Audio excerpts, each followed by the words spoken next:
Let's get together, talk about the movies that we saw this week. We'll have discussions, talk film news, we'll laugh a lot and act like geeks. Sometimes we'll have a guest or two, sometimes it's just the two of us. Let's crack some jokes and tell some folks to come along and hang with us. Mike and Mike go to the movies. Mike and Mike go to the movies. Yeah!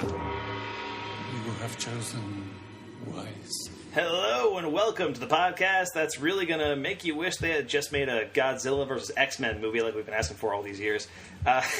It's Mike and Mike Go to the Movies. I'm Mike Smith. Joining me, as always, is a man who can only be described as an underwhelming entry in his franchise. Wow, Mike DeCriscio. How you doing? I feel attacked, first off. That's how I'm doing, Mike. Okay, yeah, fair enough. How are you? I'm good. I'm one of the more well-reviewed entries in my franchise. Certainly not nice. the best of the franchise, but, you know, a 3 out of 5 for sure. Joining us for this episode is a friend who appeared on a few episodes of our previous podcast, making his debut appearance on Mike and Mike Go to the Movies. Nick Wermuth, welcome to the show. Hey, I did it again. You did it. You made it. You made it. Yep. We weren't sure you were going to, but then you made it. Without any audio syncing problems, I'm here in one try. Mm-hmm. Nail it in one. Yeah. That's our motto. Exactly. So, yeah, for context, for those who aren't privy to that, for the first, 2 minutes of this recording, we were trying to sync up our audio, and Nick was not doing a great job. on the opposite of Sonic, always coming in slow. Yeah, there you go. But the important thing is, it's working now, you're back, and we should be good. Now, all the theme songs you'll hear this episode were created by Kyle Cullen. Our logo was designed by Jacob Honeycutt, or at Jacob Honey on Twitter. If you ever want to contact us or respond to something we did on the show, you can email us over at mikeandmikegotothemovies@gmail.com. Today, we're going to start with some discussions where we each discuss whatever piece of media we've been consuming lately, and then we'll move straight into our featured review of Godzilla, King of the Monsters. But things don't end there, guys. After that, we're going to do a sort of brief retrospective of the entire X-Men series of films before we get into another featured review of the final entry in the series, Dark Phoenix. And I say final entry in the series because it wasn't, designed that way, but, it's being advertised that way now because there's no way there's going to be more. I don't know if you've seen the trailers, but, even, the TV spots say, it's the final X-Men adventure. Just completely giving up on the idea that, maybe we can make more X-Men movies. Nope. But yeah, were you guys excited for either of these movies? I was excited for Godzilla, for sure. Yeah, I was definitely excited for Godzilla. Dark Phoenix was more of it felt like an obligation, in a weird way. Yeah. I've seen all the X-Men movies, I might as well see Dark Phoenix kind of thing. Nick, how about you? Were you excited for either one? I'm a huge Godzilla fan, and much like many of the actors who were in Dark Phoenix, I didn't care at all. So, yeah. That's where I'm at. Fair enough. Yeah, I mean, are you an X-Men fan? Period. Have you watched all these X-Men movies up to this point? I pitched this originally to you as we're going to do a Godzilla movie review, and then when me and Mike decided we'll do a double episode, I said to you, listen, you can just do Godzilla if you want, or you can join us for the full episode and do Dark Phoenix too. So are you an X-Men fan at all? And then was that something that appealed to you, or did you just want to be part of the whole episode and that's why you're here? I do. There are many of the X-Men movies I am a big fan of. I feel like I wasted about $13 and 2 hours of my life last night, but I'm not going to go in too negatively to this review. But yeah, there's a few gems out there, but God, are the bad ones really bad? Yeah. Okay. So. Well, good news is you're a big Godzilla fan, so we'll have your we'll have your perspective when we get into our review of Godzilla, King of the Monsters. Right now, let's start with some discussions. Watch this. These are my discussions. Just when I thought I said all I could say, my buddy and I talk about movies we see. These are my discussions. There is so much to see, you and me. So we're gonna talk about movies for our discussions.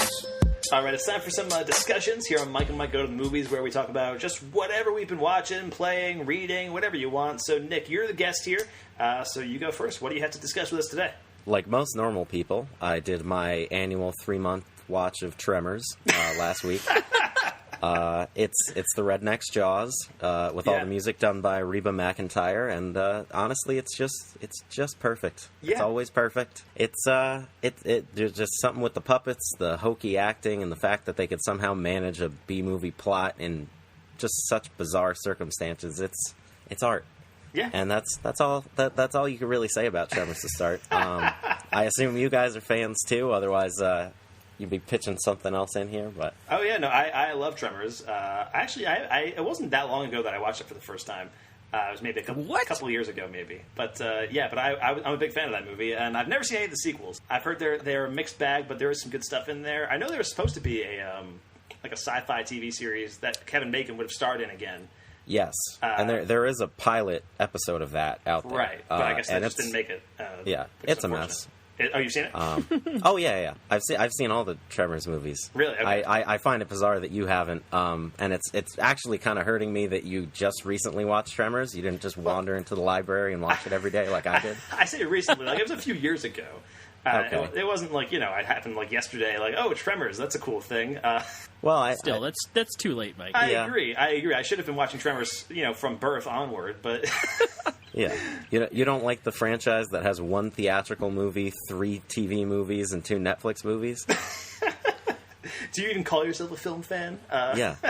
I own Tremors 4 on DVD. I could pull it out right now, but I'm not going to. Wow. This isn't for bragging rights. This is just, we should know where our places are. Right. So the important thing is we're all big Tremors fans here, right? Yes. Okay. I grew up around the block from a Blockbuster, and I used to rent Tremors there all the time. Yeah, that was one of your frequent Blockbuster picks. Yes, and it was amazing. It was so much fun. When he gets the ass blaster, which I can't believe that's a name they stuck with for so long, shot out of the ravine, like, that's great. Like, I remember that scene very much. It's perfect. Yeah. Totally. And they do such a good job of, like, telegraphing it, where in the beginning everyone's just obnoxiously loud constantly, and they show, like, radiators making noises, and it's all just referencing what's to come, and it's really smart filmmaking for a relatively dumb movie. Yes. And that's the sort of stuff I respect the most. And I have no idea what the budget was, but I assume it was some Hollywood shelved movie where they decided, let's just throw it all together in the end, and for some reason it worked. Yeah. So, no complaints with Tremors. Cool. Go out there, watch Tremors 2. It's got only 1 or 2 returning actors in it, and skip all the other ones, because they're pretty horrible. Doesn't what's his name come back though? Like in Tremors 6 or something? Michael Gross is in every single one of them, and that was it. I don't know what happened in his life where was he in All in the Family or something? He was a supporting character in some early sitcom. Yeah. And then he was in the Tremors movies, went straight to TV, and then he was in Pizza Man with Frankie Muniz and Diamond Dallas Page, which is also another work of art. Sure. You can only rent it on Amazon. I've yet to find it anywhere else, but you bet I've paid for it 2 or 3 times.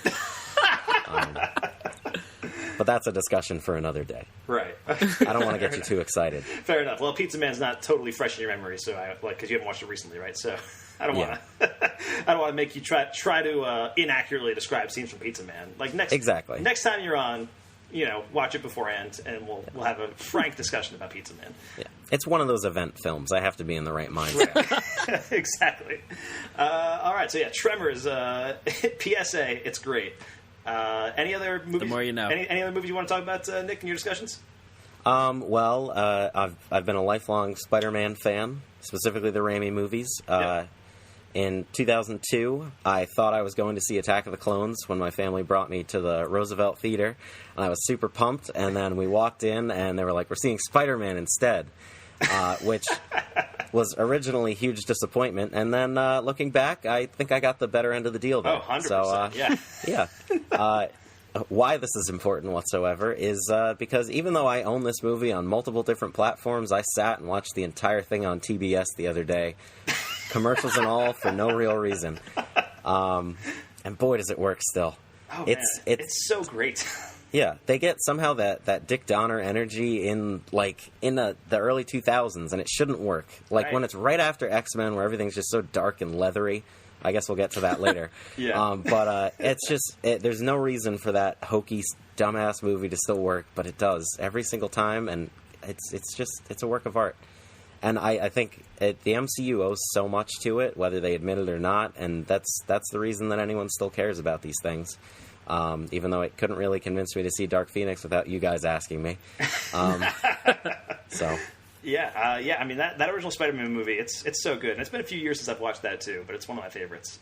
So I'll wait till TBS is airing it again, and I'll watch it myself. I've got it on DVD too. I should just watch it when I get a chance. But the Sam Raimi trilogy is so great. It's just so much fun, and Spider-Man 2, as I've said many times, one of the greatest movies ever made. Undisputably. Yeah, undisputably one of the greatest movies ever made in the history of cinema. And I feel like the Raimi trilogy never gets, like, it doesn't get the respect it kind of deserves from the fans these days, I feel like. You know, I feel like a lot of people are like, yeah, Tom Holland's my Peter Parker, the Raimi movies are hokey and dumb. But no, man. Like, Tom Holland's a pretty good Peter Parker. Like, he's a very good Peter Parker. I like him a lot in the MCU movies, but, like, I don't know. Those Raimi Spider-Man movies, Tobey Maguire, like, there's a special... Like, they just kind of stand on their own as, like, their own special thing. Tom Holland, it's just, the whole movie rides on the fact that, oh, this actor's pretty good, but visually it's super uninteresting. There's just everything in the Raimi movies, just the fact that his suit is almost, like, three-dimensional with, like, the webs coming off of it. Yes. The fact that Green Goblin looks actually like a Cabbage Patch Kid, like, it just looks horrible. But at the same time, it works perfectly and everything makes sense. Yes. And, yeah, it's and there's something special about seeing something on TV, because I knew that while I was sitting there watching on TBS, there was at least, I'll go, you know, like low numbers here, 2 billion other people watching it also on TBS. At least, minimum. We just assume, because it's Spider-Man, that, like, a lot of people are watching it, right? Yeah. Don't you turn that dial. But yeah, so yeah, that is the original Spider-Man. And if you haven't watched it in a while, it's great. You should watch it again. And I'm here to check keep it out. the listeners topical. So my movie from 1990 and my movie from 2002. So don't miss them. Yeah, fair enough. All right, those are Nick's discussions. Mike, what do you got today? Today I have a few movies to discuss, and keeping in the trend we've had recently where I do really old movies and Mike does all the new movies. Right. The first movie I have to talk about is Rock and Roll High School. One of my favorite movies of all time. I love it. So what do you think of my school, guys? Boy, when you have recess, you really go all out. Consider yourselves officially enrolled in Rock and Roll High School. The facilities are yours. Do whatever you want. I think did we talk about it maybe after the episode last time, and I mentioned that I had never seen it, and Right. you were like, you need to watch this Yeah, movie. I'm sure I've told you many times in the past that you need to watch. Oh, yeah, this movie. for sure. But yeah, we definitely talked about it recently, and so yeah, and you texted me something about it, or like I don't know exactly what Yeah. you said, like something like you had a crush on PJ Souls or something, which I get it because she's great. Oh my god, where has PJ Souls in this role specifically been all my Where life? has 1979 era PJ Souls been my entire life? Yes, I guess in 1979. Yeah. But she's amazing. Oh yeah, I don't remember. Does she still wear a hat in that movie too? No, but she's got the pigtails. Okay, going. all right. Sorry, I got worried for a second. And that badass like red like bedazzled Right. Letterman jacket Yes. thing going on. So great. Yeah, it's awesome. And I think I texted you that it's co-directed by Joe Dante. Oh, yes. that was what I texted you about. Apparently, one of his first director. His my God. his second movie as a director, he co-directed with Alan Arkush. His first movie was Hollywood Boulevard, which I actually just watched recently. Really? And it's fine, but it's not as good as Rock and Roll High School. Rock and Roll High School is ace. Yeah, I mean it's Corman adjacent, I think, or is it produced by Corman? Corman produced it, yeah. So you got your boy Paul Bartel in there with the great quote that you texted me. I have my one regret is I have but one life to give for rock and roll. Yes. And wow, that's amazing. It's beautiful. And yeah, I mean it's all Ramon soundtrack. It's incredible. It's just punk rock high school. I can't believe this movie isn't included alongside like Fast Times at Ridgemont High and Animal House and. You know, that in that discussion of that era of teen movie, Right, like this is the great better than all teen of them. movie canon. Yes, it is better. Well, I don't know if it's better. Like Fast Times at Ridgemont High is also one of my favorite movies, but like That's fair. But yes, It should be up there on the Mount Rushmore of teen movies from the late 70s. oh, 100%. It's so great. Yeah, and it's a blast. Like, go watch it. Find it places. Yeah, You can. Rock and you Roll know? High School, baby. And then next up, I have a horror comedy movie called Ravenous from 1999. And this stars Guy Pearce and Robert Carlyle. It's up on Shudder now. It's available on Shudder to watch. Yeah. And this is, it's set in like 1840 or something like that. It's pre-Civil War. I think it's like, is it Mexican-American War or something like that? And so I forget what specifically is going on. But not Robert Carlyle, Guy Pearce gets a like commendation in the beginning of the movie. Like he's the one person to survive this military battle. And his officer or whatever, the person that's giving him the medal knows he's survived by playing dead. So he gets like this commendation for bravery from playing dead. So the guy, he knows what's up, and he tells him, you're being assigned to go be one of the 5 guys in a fort over the winter in the California mountains alone, like as punishment for this. And it's weird as hell. You know, it's a bunch of really good character actors. One guy that's in like every late 90s action movie with like bleach blonde hair. You would know exactly who he is when you saw him. Okay. I can't remember his name. David Arquette is in it, which is really weird. The principal from Ferris Bueller is in it. Jeffrey Jones. Jeffrey Jones. There you go. Not a good guy. Yeah, so not a good guy, not at all. But we don't really need to go. Okay. Oh, this isn't that kind of podcast. I mean, it can be. Okay, sure. No, I don't think it needs to be. But Not good. Let's leave it at that. But yeah. So anyway, it's Guy Pearce, and it kind of becomes this like survival man against the elements thing. You know, they're in the fort. There's only a few of them. Over the winter, and Robert Carlyle shows up starved, like hallucinating, like frostbitten, and tells them this story about, he was on a wagon train and they got lost in the mountains and they had to resort to eating each other, right, is like the end of the thing. Right. The point. And he tells them, there's one or two people left in the cave where we were hiding. You have to go back with me. I have to show you. And just to rescue these people. And it turns into this weird twist. And it becomes like about like Wendigos, like the mythical Native American creature, right? Like this person that eats somebody who is consumed with his hunger to eat more human flesh, right? So it makes this crazy thing, and the halfway point of this movie would be the end of any other movie, where it becomes this huge standoff with crazy supernatural powers and like all this weird shit going on. And then there's still another hour left, and it's wild, man. It becomes very weird.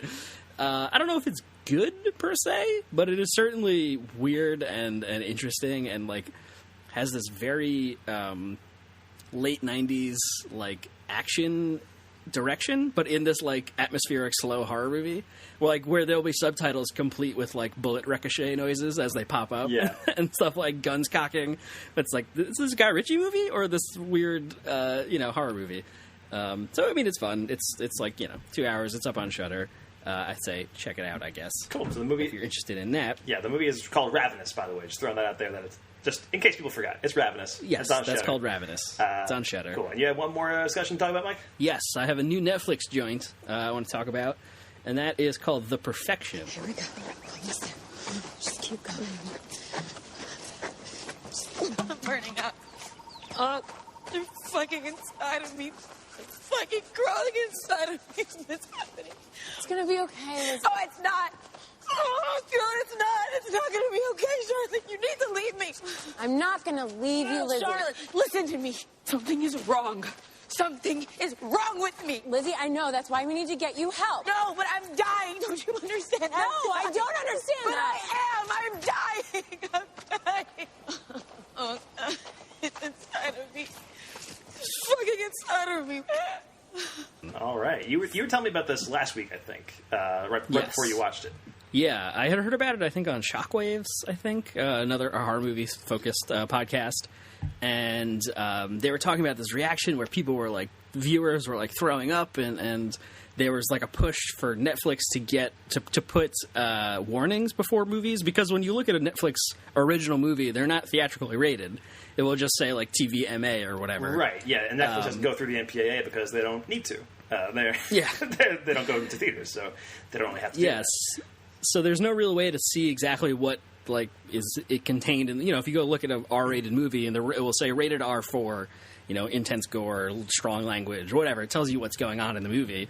The Netflix originals don't really have that. And this movie certainly could use some warning or some sense. Yeah. It's very gory. It is also gross, like just like on a like level, like a natural level kind of thing. Yeah. This stars Allison Williams and Logan Browning as these two cellists, and it starts off as this like rivalry between the two, where Allison Williams is this character that was once the top, and she had to leave the music world to go take care of her family. Yeah. Her mother was ill, and Logan Browning's the new hotness in the in the cellist world. I don't know, it's weird. Yeah. And it kind of starts out as this like single white female type thing where she's kind of like it's a revenge, not quite revenge, but jealousy, all this stuff, and it takes this turn at the end of the first act where you're like, what the fuck, and it does this thing where a thing happens, right? A crazy moment happens, a twist happens, and it rewinds the movie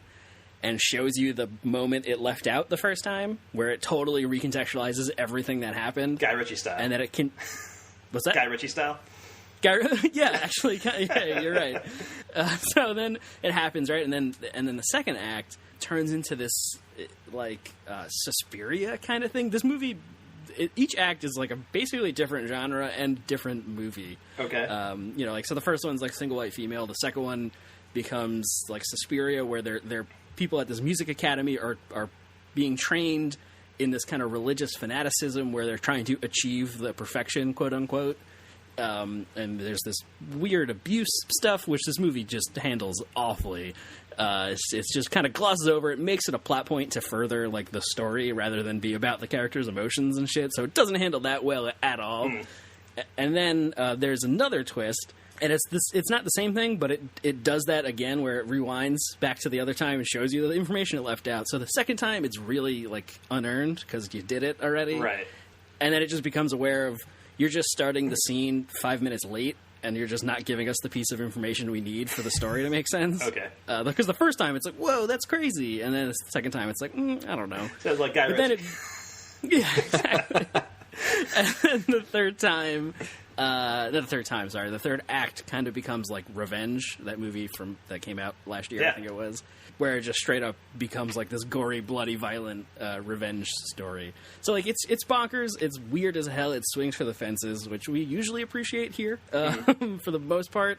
I don't know if it quite lands exactly on anything it's doing, because it has this like kind of exploitation grime feeling to it, but which normally I like. I don't know if it's because it is like a shiny, sleek, new Netflix movie that if you pull this exploitation shit, it's like, like that's only allowed in like cheap, we barely got this movie made kind of movies. Okay, I see what you're saying. It needs to come out in the 70s, and you have to see the film strips on the screen, kind of thing, right? Yeah. Like it has to be spliced with VHS quality because that's the only version that's like still available and stuff like that. Right. And this is just like new shiny fluorescent Netflix joint doing not tasteful things. Let's say it ends on one of the craziest like final shots of a movie, which I don't really want to spoil, but like, whoa, and whoever came up with that is nuts. Oh yeah, but anyway, with the gross out stuff, there's a lot of like vomiting, like just like in the movie, like a lot of like sickness. Okay. So it starts off, like I said, in this kind of single white female like jealousy revenge thriller thing. And then all of a sudden people are just like puking and like shitting themselves. And you're like, what the fuck is going on out of nowhere? So be warned, I guess, about that. So that's The Perfection. All right. That is The Perfection. That's a Netflix original. And honestly, I'm intrigued. I'm intrigued by it. Like all what you said, like it's weird. Like you don't seem like you were that crazy about it, but I don't. Yeah. It's one of those things where it's like the way you describe it makes me feel like I might want to watch it at some point. Right. Like I don't think it's very good, but on some level also I was like, what the I was more just like baffled that anything was happening. Right. I didn't hate it. Okay. I was kind of just like, what the fuck? I gotta have to watch the rest of this just to know what is happening. Right. Basically. There's some grand piano stuff going on too, which I know you're a big fan of. I do love grand piano, yes. Yeah, it's obviously influenced by a lot of movies that I really like, and I just don't think it comes up to equals any part of them. Right. Okay. Cool. So that is The Perfection. It's on Netflix right now. And then I've got a few movies to talk about in my discussions as well, a lot of recent releases. The first one is a movie that I never thought I would see. Like, I never thought it would ever actually exist, but it exists now. And that is the new Terry Gilliam joint, The Man Who Killed Don Quixote. Look, maybe we should just go back and face a few ugly realities. You can explain everything to the authorities. Explain? You think explaining explains anything? Well, yes. You have a simple view of life, Sancho. Very touching. Yeah, and you're really Don Quixote. You doubt it? Look, do you remember years ago, about 10 years ago, I was making a film? You were just an old man I found. I was lost. Forgotten. Yeah, right, but then I found you, and I thought, this guy has an interesting face. It's the kind of face I'd use now to sell insurance. I owe you a great debt, Sancho. You restored it to me. You really don't remember? Don Quixote de la Mancha, the Knight of the Mournful Countenance. Come to restore the lost age of chivalry by a special will of heaven. Mike, you're familiar with the story of The Man Who Killed Don Quixote, the making of this movie. Nick, are you familiar with this too? Yes, very much so. I'm a big Terry Gilliam fan, so and I've actively still not seen this movie because I don't think it ever should have been made. Just on principle? Yeah, it's been too long. Just give up already. I mean, that's my belief in art. Is if you can't do it the first time, just quit. Never try again. Yes, exactly. You tried your best and you failed. The important thing is never try. Exactly. Well, I was pretty excited about this because I'm also a huge Terry Gilliam fan, and he's been trying to make this movie since like 1990, something like that. And this movie even begins with like an opening thing that says like, and finally, at long last, after 25 years in the making and unmaking, The Man Who Killed Don Quixote. But for those unfamiliar with the story, Terry Gilliam has been trying to make this movie for like 30 years now. There's even a documentary about the attempt at making this movie the first time around, which was in like 2002, would have starred like Johnny Depp. That documentary is called Lost in La Mancha, and it's a great portrait of just like the way everything can and will go wrong on a film set. But yeah, there were situations where like the set had to burn down, and like they had to cancel the movie. One of the actors died at some point. Like this movie is dedicated to two actors who were supposed to play Don Quixote in the 30-year span that this movie is being made, because both of them died in that 30-year span. One of them was John Hurt. John Hurt was supposed to play Don Quixote at one point. Oh. But anyway, this final product has Adam Driver in the lead role and Jonathan Pryce as the guy who is Don Quixote in this movie. And the plot of the movie is essentially that Adam Driver plays this commercial director on location in South America, and he goes back to the location where he shot his original student film that got him recognized, which was called The Man Who Killed Don Quixote. And he finds the guy who played Don Quixote in that film. That's Jonathan Pryce. But he finds that today, in the present day, in modern times, this guy truly believes that he is Don Quixote.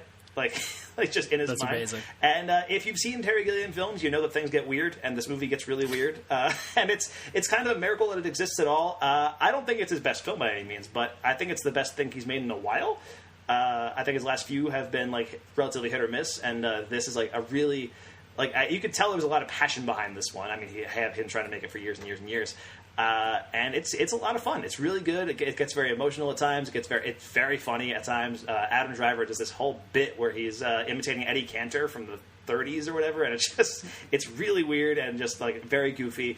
And Jonathan Pryce giving it his all, like he's going all out, and it's a lot of fun. I really enjoyed The Man Who Killed Don Quixote, and it feels like a good capper to Terry Gilliam's career. He should never make another movie after this. He did it. He completed Don Quixote is the story of a man who, outclassed by his ambitions and all that kind of stuff. And, it seemed like this movie was going to reflect life in a weird way because, Terry Gilliam just could never get the movie made. But now he finally did. He can retire now at this point if he wants to. And I think it would be a good one for him to end on. But, yeah. Do you happen to know off the top of your head how many other movies he's made since trying to get this one made? Oh, yeah. No, he's made, since trying to get this one made the first time, which was 2002. Yeah. I mean, he made The Brothers Grimm in 2005. He made what was that movie? The one with Heath Ledger. Oh, The Imaginarium of Dr. Parnassus? Yes, that was it. Okay. Heath Ledger's last role. Yeah. And then he made The Zero Theorem in 2013, which nobody but me saw. Yeah. I remember it. I didn't see it. That movie was not great, but it was an interesting movie because it was really him trying to recall Brazil, which is, as far as I'm concerned, his best movie. But The Zero Theorem, it's like him trying to do Brazil again, and there's some interesting stuff in there, but it just doesn't really work. But this one, I think, is his best since, I don't know, Fear and Loathing in Las Vegas, maybe, which was the late 90s. Even that movie, I'm not, Terry Gilliam's a director who I enjoy a lot, but I usually, he has a tendency to go insane. For some of his movies. And I tend to enjoy his movies most when the insanity is, reined in a little bit in a weird way. When the insanity is present, it's getting weird and crazy, but, it's not just completely off the rails. And so Fear and Loathing in Las Vegas even is not a movie that I'm a huge fan of. But the movie before that, 12 Monkeys, also one of my favorite movies ever. That's a great movie. But yeah, The Man Who Killed Don Quixote, I think, is one of Terry Gilliam's stronger films and a good grace note to end his career on if he chooses to end his career. Anyway, that is The Man Who Killed Don Quixote. I also saw a couple other movies this weekend, one of which was Rocket Man, which is the new Elton John biopic, directed by Dexter Fletcher, who was the guy who directed Bohemian Rhapsody after Bryan Singer got fired. So there's a weird connection there. Also, weird thing, The character of John Reed in this movie is played by the dude who played Robb Stark in Game of Thrones, whose name I'm blanking on right now for some reason. Yeah, what the hell is his name? You know, his name is Robb Stark from Game of Thrones. That's his full name. Got it. Robb Stark from Game of Thrones. He plays the character John Reed in this movie, who is Elton John's manager. And in Bohemian Rhapsody, John Reed is also a character played by Aidan Gillen from Game of Thrones. The guy who played Littlefinger. From Game of Thrones. From Game of Thrones, yes. So it's just like the weird, like, cinematic universe of biopics about gay musicians in the 70s, featuring John Reed as a manager, and he's played by a Game of Thrones actor in both movies, and also Dexter Fletcher directed both movies. It's very weird. I think I just saw today on Slash Film there was a story about how Rami Malek was almost going to make a cameo as Freddie Mercury in Rocket Man. Yeah, I did see that, something like that. I saw a headline like that. I didn't actually read the story, but yes. But anyway, I enjoy Rocket Man a lot more than I enjoy Bohemian Rhapsody. I will tell you that. I think you and everyone else, yeah. Yeah. I mean, the thing about Bohemian Rhapsody, and, you know, it's not that I think Bohemian Rhapsody is terrible, but it's a weird movie because it's like, it feels like a karaoke version of Queen in a weird way, right? You know, and it's...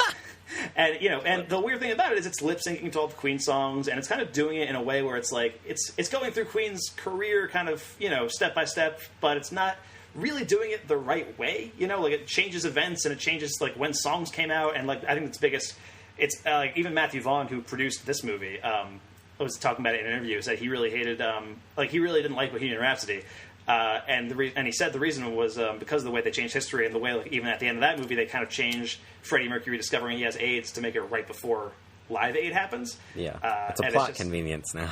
Yeah, exactly. It's very weird. So this movie kind of gets around the trappings of music biopics by just making it a full-blown musical. Like it's a fantasy musical type thing. So all of Elton John's songs, are being sung by Taron Egerton and like by the other cast members too, because it's a full musical. It's not just like Taron Egerton singing Elton John songs. It's, you know, like there's big musical numbers and elaborate set pieces and things like that. And it makes it a lot more fun to watch in that regard. Like it still has the problems that I think a lot of biopics have, where it's just, you know, like it's very hard to make a music biopic now that Walk Hard has been out for 10 years. And like it's one of those things where it's like anything you do, it's like this was already done. Like Walk Hard destroyed this. You can't do this anymore. You know.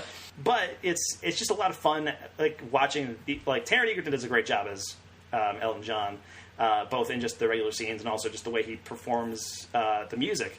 And it's just a lot of fun to watch those sequences. I think the Saturday Night's All Right for Fighting sequence is a blast. The Bitch is Back is a blast. The actual Rocket Man sequence is really interesting. There's a lot of really fun stuff happening here that can only be done in a film, which is what you want out of a music biopic, I think. So, yeah, Rocket Man, it's pretty good. I enjoyed it. And also, as somebody who just saw Elton John perform live like 2 months ago, it was kind of cool to see that kind of connection too. But yeah, that is Rocket Man. And then I also saw Ma this past weekend. Either of you guys see anything about Ma?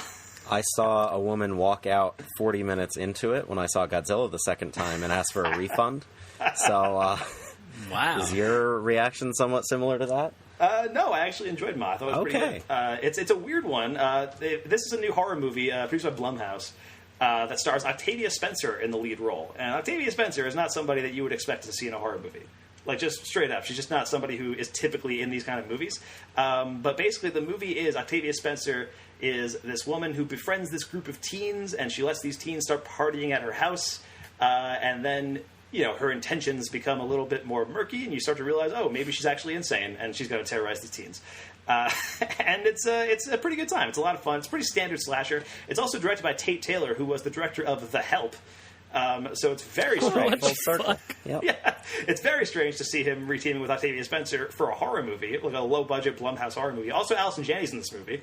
Apparently, she's in all of Tate Taylor's movies. Did not know that, but yeah, she's in this. Wow. Juliette Lewis also in this. A couple of cool cast members in it too.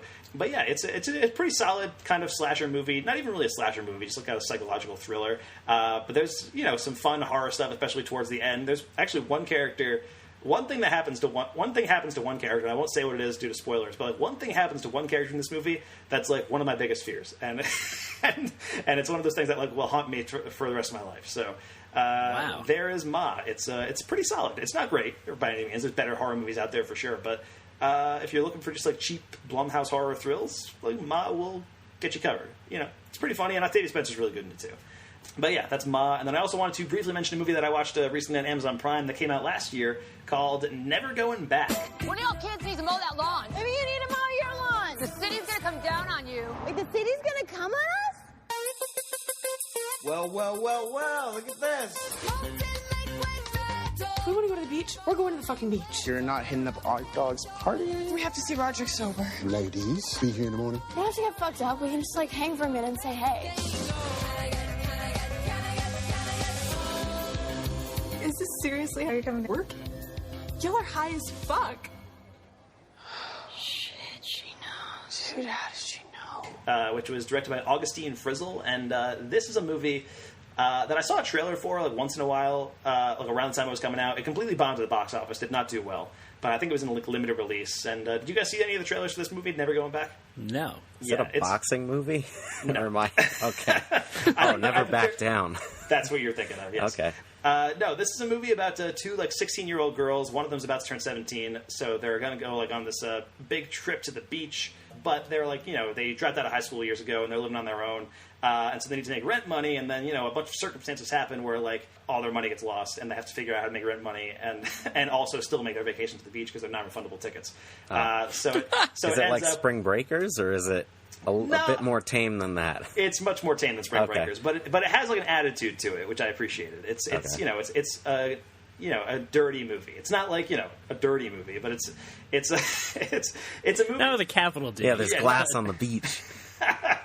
But it's a movie that it is vulgar and it like revels in that, and it's just a pretty fun time. It's a good time. Kyle Mooney from SNL is in the movie too, which was pretty cool because I love him. But it's just a pretty enjoyable time. There's some really funny sequences where they're trying to keep their jobs, but they're also trying to go to this party and. They end up taking drugs at the party by accident, and they're trying to like cover up the fact that they took drugs at the party while they're talking to their boss, and it's clearly not working, and it's really funny. And the way they turn into crime so easily and that kind of thing, just to try to make rent. And they're the two girls together, and they're both relatively unknown actresses, and I don't have their names written in front of me right now, otherwise I'd say them. But they're both really good together, and their relationship's a lot of fun. So yeah, Never Going Back. It's available on Amazon Prime right now, and worth checking out. It's a pretty good time. And then finally, just have a couple quick hits from Netflix to talk about real quick. I'm a huge Lonely Island fan, right? I've been a fan of Lonely Island since Lazy Sunday came out back in 2005. And a couple weeks ago, if you follow the Lonely Island Twitter account, they posted this video that said something new is coming, basically. Like at midnight tonight, the surprise Lonely Island release. They're calling it a visual poem. And, I was like, what could that mean? Like, what does that even, like, I don't even know what that means. And then it was revealed the next day. I woke up and their new Netflix project was out, and it was called The Lonely Island Presents The Unauthorized Bash Brothers Experience. And basically what this is a half-hour sung-through music video in the vein of, like, Beyonce's Lemonade, in which Andy Samberg and Akiva Schaffer play Jose Canseco and Mark McGuire from the Oakland A's in like circa the late 80s. and it's a half-hour sung-through music video that is just them as Jose Canseco and Mark McGuire talking about their time on the baseball team, talking about their steroid use, talking about all the ladies they were banging. It's great. It's so oddly specific of a thing to do. And it's one of those things where it's like, if you're not a fan of Lonely Island, I think you either have to be a deep, hardcore fan of Lonely Island or really into the Oakland A's circa 1988 or whatever. Yeah, it sounds like just one big barrier to entry. Like there's no reason to watch it. Yeah, like it's definitely it definitely feels like Andy and Akiva made this like for themselves specifically before they made it for anybody else. But it's a blast to watch. Like as somebody who is just a fan of Lonely Island, like it's again, if you're not into their stuff, don't watch this. It's like it's not for anybody that's not like specifically a Lonely Island fan. But there's a lot of fun stuff in it. Maya Rudolph shows up. Sterling K. Brown shows up as Sia. And it's wonderful. It's pretty great. Jenny Slate is in this as well. And it's the unauthorized Bash Brothers experience. And it's a pretty great comedy special on Netflix right now. And then on top of that, I finally got to watch I Think You Should Leave with Tim Robinson, which is the new sketch comedy show starring Tim Robinson, who used to be on SNL, and also produced by the Lonely Island, I think. I think Akiva Schaffer directed like all the episodes or something like that. But yeah, this show is great. Nick, you've watched this a bunch of times, right? Oh, yes, I've watched it multiple times. As soon as I learned all the episodes are like 15 to 17 minutes, there's really no reason not to watch them over and over and over again. Right. I mean, there's only 6 episodes, and they're all 15 minutes long, so you can bang it out in like an hour and a half and be done. Yeah. It's shorter than a movie, and yeah, it's perfect. Now all I do is walk around and say TC Tuggers and yank on my shirt all the time, and everyone thinks I'm insane. So yeah, it's been great in just completely ruining my entire social life. That's great. That's what you want out of a sketch comedy show. Yeah. I think. Yeah. But yeah, if you're not familiar with Tim Robinson, I mean, he was on SNL for like a year, maybe 2, and he was like a fringe cast member. I think he was a writer on the show too, and he was one of those cast members that like he was hired on the show and never really broke out, never really got to be in a ton of sketches. So, you know, when he left SNL, I was like, okay, that's, you know, whatever. Like, I'm a huge SNL fan, and I follow it, and it's one of those weird things where it's like I always like to follow and like see where the cast members land and like who stays, who goes, and that kind of thing. And then Tim Robinson left, and he ended up doing Netflix had a show a few years ago called The Characters, which basically the idea behind that show was they would give like 8 different comedians just like free reign to do whatever for like an episode of a show. So like one episode, I remember the first episode was Lauren Lapkus, and so it was just like a half hour of sketches that Lauren Lapkus like wrote and starred in and all that kind of stuff. And Tim Robinson did like episode 7 of The Characters, and it's incredible. If you haven't seen episode 7 of The Characters that Tim Robinson did, it's great, and it sort of feels like the basis for what I Think You Should Leave ended up being recently. So yeah, and this show premiered like a little over a month ago, and it was one of those things that like everybody on my Twitter feed was talking about it, and it's just like one of those things I hadn't gotten around to watching. So I finally did it this past week, and yeah, it's great. And I've been kind of doing the same thing as like not TC Tuggers, but I've been quoting the "You have no good car ideas" guy. Oh yeah, which is probably my favorite sketch in the whole show. But I also really love. I think it's in the first episode with Vanessa Bayer on Instagram, just like just reading off like the most vulgar things imaginable, and it's great. Look what I just posted. Brunch with these 2 dum-dums. Oh my gosh, so good. Is this good? I said Sunday fun day with these idiots. Yeah, that's good. That's great. So cute. Okay, so cute. Look what I just posted. Eating crap with these sacks of shit. If they died tomorrow, no one would shed a tear. So cute. Wait, what the hell? Look, you called me a dum-dum and she called me an idiot. So yeah, when you post a pic of yourself where you look really cute, then you have to say something a little self-deprecating so it doesn't look like you're just bragging. Oh, okay. Got it. Sorry. Yeah. All right, this is good. Okay. Slapping down some pig shit with these fat fucks, and I'm the fattest of them all. If I died tomorrow, no one would shed a tear. Load my freaking lard carcass into the mud. No coffin, please. Just wet mud. Bay. It's intense. But yeah, and it's just the music of it. Just that Tim Robinson does not have the delivery of a human being. Because every line he says sounds like he recorded it in like 6 different rooms at different points in time, and it just sounds wrong. And there's just something so offbeat about it that it's almost hypethyping. Yeah, and it's one of those shows where, like, you know, somebody will say, like, a euphemism for, like, pooping is, like, somebody, like, oh, I made a mud pie in the toilet. And that's, like, but it's one of those things where, like, everybody in the sketch knows what he's talking about. Yeah. Like, it's never brought up how surreal it is that he's just using that. Like, that's not even the surreal part of the sketch. Exactly. You know? That's just, like, an added detail to it. It's very weird. But, yeah, so I Think You Should Leave with Tim Robinson, and it's pretty great. If you haven't watched it, very easy to watch. 15-minute episodes, 6 episodes long. So yeah, I believe that about wraps up our discussions, guys. So let's move on into our featured review of Godzilla, King of the Monsters. The mass extinction we feared has already begun, and we are the cause. We are the infection.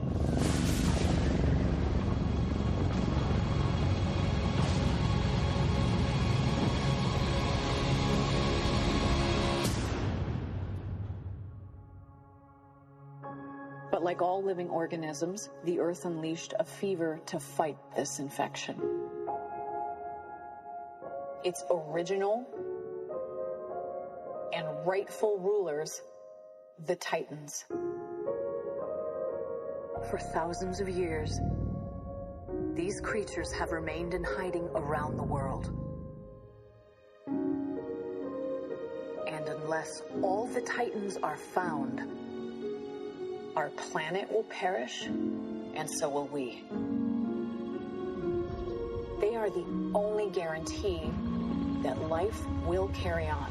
All right, that was from the trailer for Godzilla, King of the Monsters, the new movie written by Mike Dougherty and Zach Shields and directed by Mike Dougherty. It stars Kyle Chandler, Vera Farmiga, Millie Bobby Brown, Bradley Whitford, Sally Hawkins, Charles Dance, Thomas Middleditch, and Ken Watanabe, among others.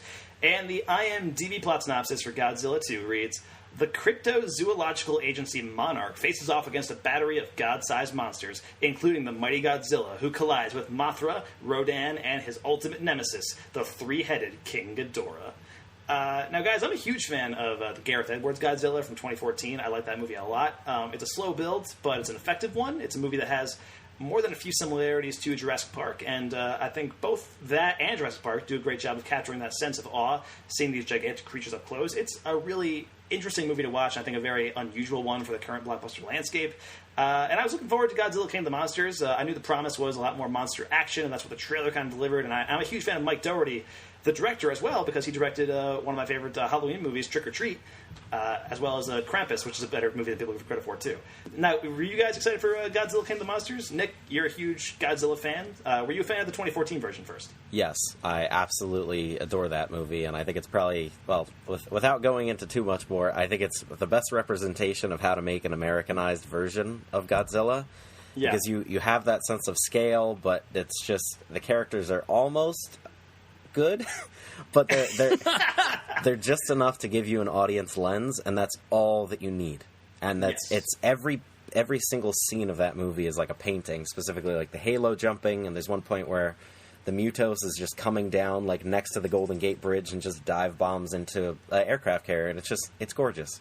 Yeah. Like, you could, every single scene from that could be a wallpaper, and I don't know why it's not. But yeah, and I had to do a lot of defending of that movie back when it came out, at least to a few groups of friends, because a lot of people, I guess, in the wake of Pacific Rim, were just pissed that there wasn't Godzilla every 2 minutes. Right. Which, I don't know. And granted, it is kind of like, it seems like he's doing it on purpose, where like Godzilla is about to hit a Muto and the door closes right in front of you, and it's like, he's teasing you, but it's so worth it. Oh yeah. I think the build-up is really effective in that movie, and honestly, the response to that, you know, I think this movie is sort of a response to that complaint of the movie. Yeah. Where it reminds me a little bit of like when Superman Returns came out.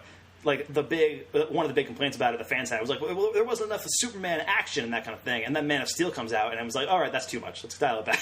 Yeah. Overcorrecting. And in a way, King of the Monsters almost feels the same way. But we'll get to my thoughts in a minute. Mike, you're a fan of the 2014 version? Yes, yeah. It's been a long time since I've seen it, actually, in full. So I don't really remember, you know, I haven't had a reappraisal, I guess, is what I'm saying. Yeah. But yeah, I remember really liking it. I remember being disappointed a bit in that, you know, there's 20 minutes of Godzilla in my 2-hour Godzilla movie, 2 hour and 15. I feel like felt kind of long. I don't remember exactly what the runtime is. But I still enjoyed it. I mean, we get that badass let them fight, you know? Yes. Like, it's worth it just for that. Yeah, still uses a GIF very heavily these days. All the time, yeah. Yeah, and I liked it. I have like I have a history with Godzilla movies. I remember my dad's friend or somebody used to make us, you know, VHS tapes, but it would be one of those things where it's like 5 movies crammed onto one, one cassette. And it had, you know, Godzilla, I don't remember exactly which one. I think it was Godzilla vs. Mothra, Mechagodzilla. You know, it had like some of those kind of classic Godzilla movies. But I watched those, you know, before I had like a brain for movies. You know, like when I was that young. Yeah. So, you know, I have that kind of history with it, and just like it's something close to my heart. So I think I'm like kind of predisposed to like Godzilla movies in general. Sure. So, I mean, I like the first one, Jesus. The 2014 one. The 2014 one, like the 35th one, yeah. Yeah, exactly. I did, you know, since it's kind of, well, I guess we'll get into it. Whatever. Okay. I was going to talk about Skull Island. Well, you can talk about Skull Island if you want.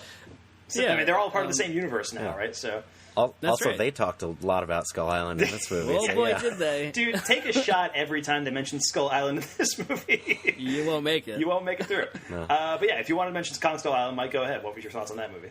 I remember liking the fuck out of that movie. That movie was a blast. It's just so silly and goofy and felt so different. I feel like that was kind of the response to the complaints to 2014's Godzilla. Yeah, I can see where you're coming from with that, yeah. And I get that. Honestly, I remember liking Kong Skull Island, but definitely being a little underwhelmed by it, too. Like, it was one of those... Oh, well, yeah. Yeah, because I personally liked the 2014 version of Godzilla a lot more, and I liked that approach to it, and then when it was just all monster action, I felt like it was like, all right, this is... Yeah, I'm a little exhausted by this, maybe. That's fair. But yeah, Nick, since we're talking about Skull Island, what was your thoughts on that movie, real quick? Similar things where I don't care about the big-ass monster fights and Kong finding, like, a sword to hit what are they, skull crawlers? Like, I liked so much of, like, the opening part where it's just you see, like, the helicopters go over the island, and it's just the more cinematic view of it, which is also just, it's robbing from Apocalypse Now, and, like, there's a bunch of other points where it's just clearly stealing from better movies, but I liked those parts more than when the movie was being different. But at the same time, it's fun, and it's fine, and 80% of the cast of Captain Marvel's in it, so you can appreciate that. Look at that. Holy shit. Yeah, you're right. Yeah, that's weird. That's weird to think about, but but anyway, so that's, Godzilla 2014, Kong Skull Island. Now we have this new movie, Godzilla, King of the Monsters, which is supposed to lead into Godzilla vs. Kong, which is coming out next year, March 2020. That's supposed to be released. Now, Godzilla, King of the Monsters. Nick, we'll start with you. What were your overall thoughts on this movie? I kind of wish all the characters spoke Japanese, so I had no idea what they were saying the whole time. And it's... that's the best assessment I could think of, actually. Okay. That's perfect. Yeah. And just overcorrecting so much. There's too much monster fights going on. And I know it's a movie, and some people don't like that, but it has no weight to it whatsoever when you don't care about it. Like, the reason the ending of 2014 Godzilla works so well when he, like, does the atomic breath into the Mutos is because there's been nothing. It's been all build up to this. And then they do basically that exact same shot 8 or 9 times in this movie, and I'm just tired of it. And it just, I don't know. We'll get more into it, but I was a little underwhelmed, and I kind of wish all the characters didn't exist. And you saw it twice, right? Oh, yeah. I saw it 2 days in a row. Well, the first day I accidentally spent $70 on drinks at the Alamo Draft House, so I needed to see it a second time to make sure that I fully got it. That sounds right. Yeah, that's fair. All right, so Mike, what were your overall thoughts on the new Godzilla, King of the Monsters? This is so weird. So you felt, Nick, that there was just way too much monster fights? Yeah, it should be, every movie should be silent. There should be 2 scenes of action, and most of it should just be like close-ups of people's faces or like a sunset. Like everything should be it's either long shots or close-ups. Yeah, that's all movies from this point forward. That's how you get scale. It's like Assassination of Jesse James. You get like a picture of a train, and then you get a field, and then you get Brad Pitt's face, and that's a whole movie for 2.5 hours, and it's flawless. He's not wrong. He's got you there. Yeah, I mean, how it's Deacon? What do I even do? Yeah, you can't go against your friend boy. of the show. Yeah. Friend of the show, Roger Deakins. Yep. Yeah. But anyway, I just, for one, didn't give a single ounce of a fuck about anybody in this movie. There's the writing, everything about it, like the writing, all the characters, the stupidest, lowest common denominator. Yeah. Say the thing that will advance us to the next scene, and we'll go to the next scene. That said, I wanted some fucking monster fights, and, like, there's a lot in here, for sure. But this movie is kind of advertised / billed as just, like, no-holds-barred, cage match, monster fights. There's, like, it's a long movie, and there's not enough monster fights for me. Like, that would have been the thing that saved this movie for me. If it was just dumb, like, it is dumb. But, I mean, if we just acknowledged it was dumb, and we're like, say the thing to get to the monster fight, and that's it, and the rest of the movie, I wanted 10 minutes of exposition and an hour and 45 minutes of fighting, and it's the other way around for me. And I was just like, I'm out. I don't care. I saw a lot of people complaining that critics were saying there's too much monster fights, but I couldn't find it. Did you guys actually find like an article / review / a criticism of it? Saying that there was too much monster fights or something? No, nothing like that. I mean, I will say, I think it's interesting that like Nick thought there wasn't enough, or Nick thought there was too much, and you thought there wasn't enough. I feel like I'm somewhere directly in the middle, actually. Where so we're a perfect focus group for this movie, yes. I guess.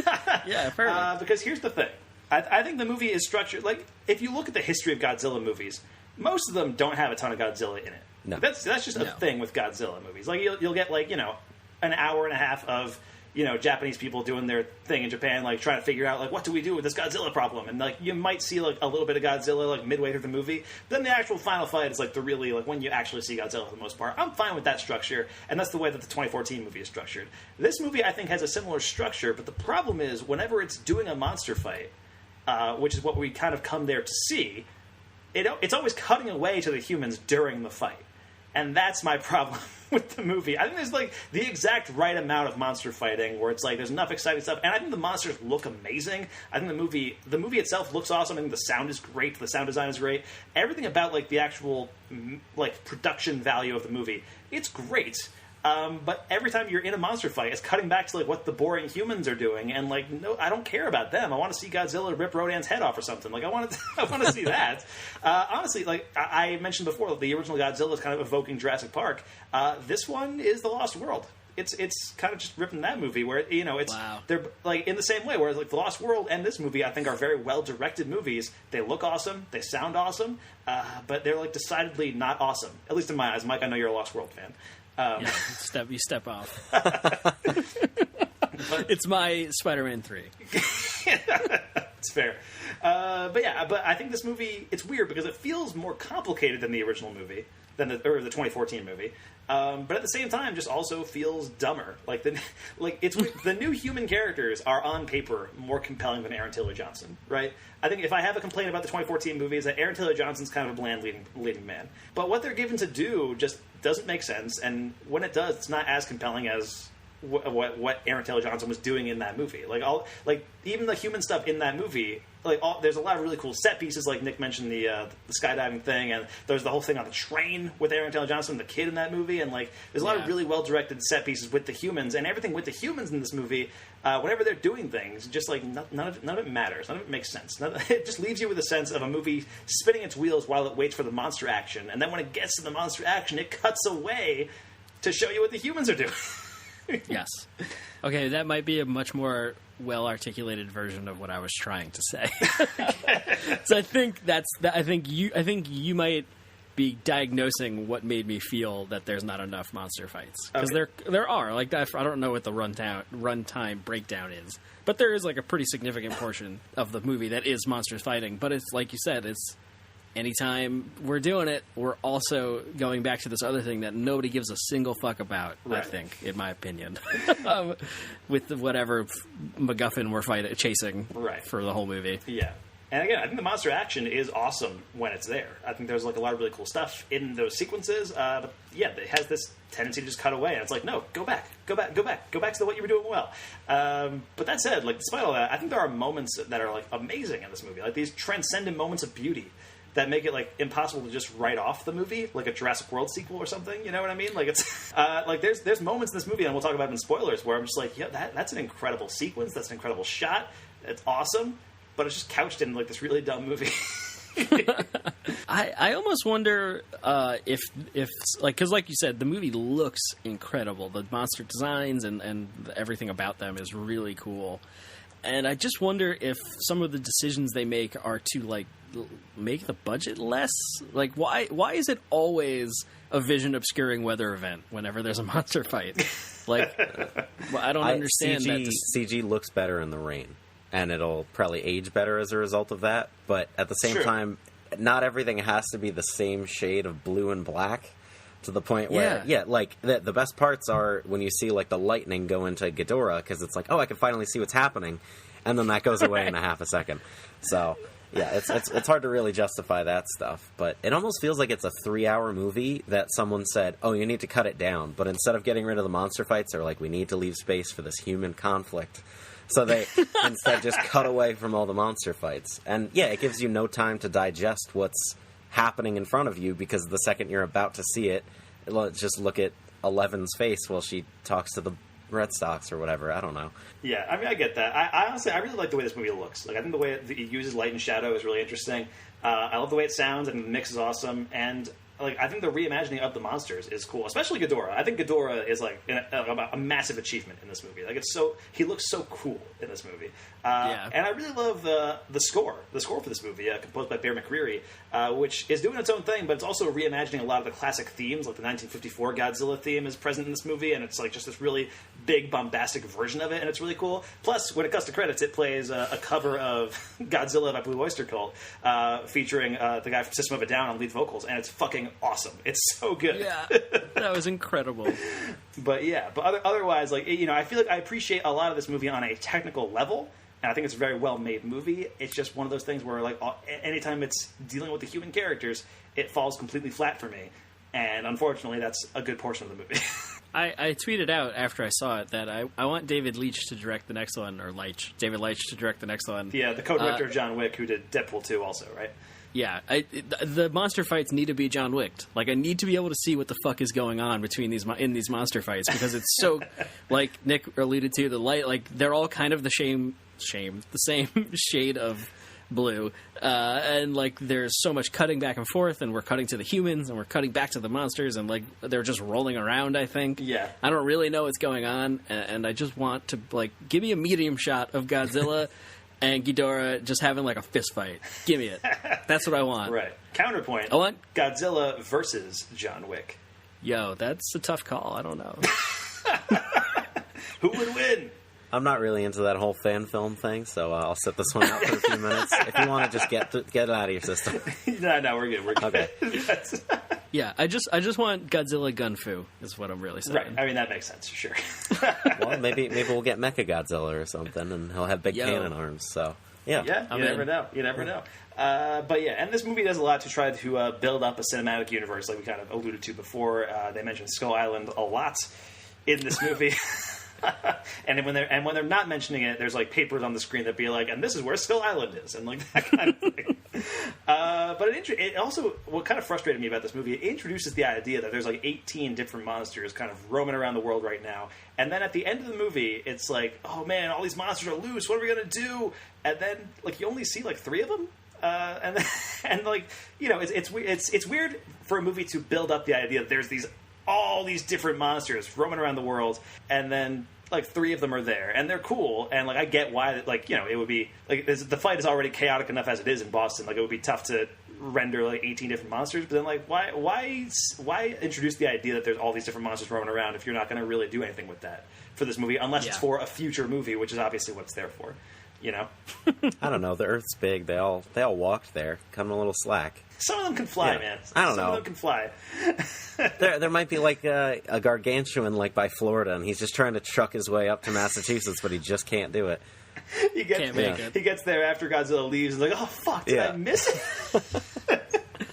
That's how Mammoth Man basically was. Whatever, I don't know what that monster's actual name is, but oh right, the one that shows up at the very end. Yeah, it was just like we cut to him a couple times doing his mammoth thing, and like it seems like that one's going to be important because they keep cutting to it, and then he just shows up after everything's over. Like, whoops! They're probably just proud of the design or something. Yeah. You guys done? Cool. All right. Destroy Boston, sweet. Gotta go. Yeah. All right. You guys have any other thoughts about Godzilla? Spoiler-free stuff before we get into spoilers. I kind of wish they would just make a Godzilla movie where the monster fights could be ridiculous, but all the people were, like, super serious.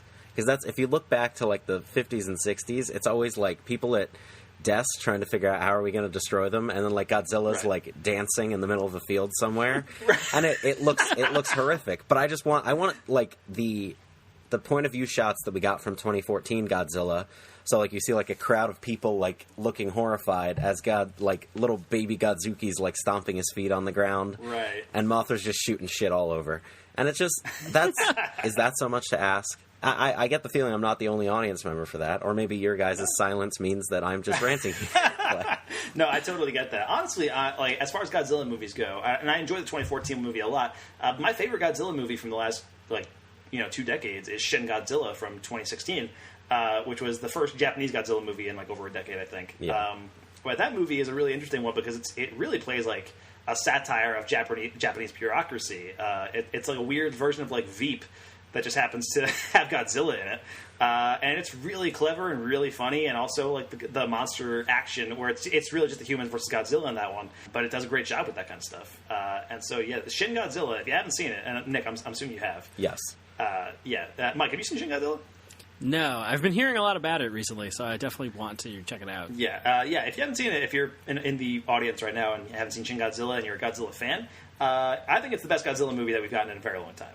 It's really great, and I wish they would kind of do more with that, like a sequel to that movie or something like that. That's from the guy who did like Neon Genesis Evangelion or something like that. Yeah. Well, they've made several anime spin-offs of it, but there's no like full-length movie stuff. So right. Yeah. I've not watched any of the anime stuff, but the movie's fun. really good.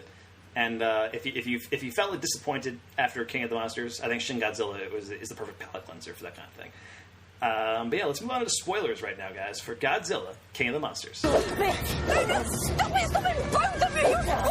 You're spoiling everything! Alright, spoilers for Godzilla, King of the Monsters, starting right now. So, yeah, guys, I don't really have too much in spoilers that I wanted to talk about, but I just wanted to kind of reference my favorite scene in the movie, which is the scene where Ken Watanabe sacrificed himself to save Godzilla. Yeah. Which is one of those moments I was talking about of, like, this transcendent beauty that I mentioned before.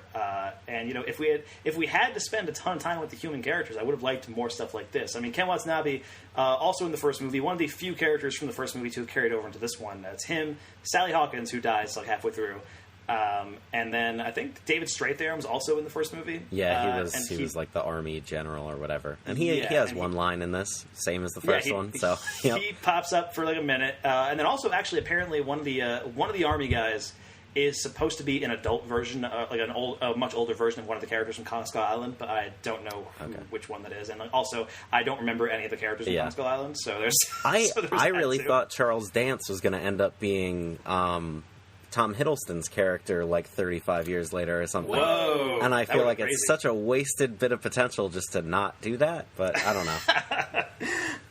But that scene with Ken Watanabe, I think, is really great. I mean, he's a great actor, and he plays that scene really well. And it also hints at this much larger world where, like, there's this big, deep history of Godzilla, this ancient, like, monster city that they find underwater. It's pretty incredible.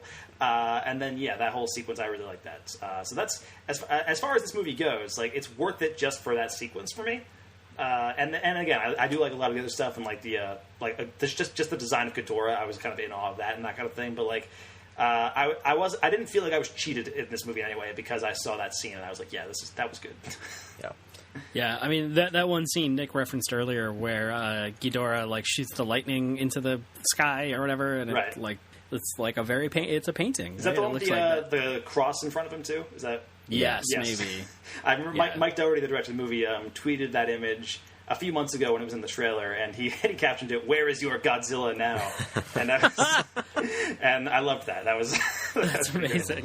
Just in general, this movie like it doesn't make any sense. I don't think we really need to talk about it though. Well, let's talk about Vera Farmiga, I think, for a bit, because her character is Thanos. Do we have to? Yeah, I don't. Wow, she's straight up Thanos.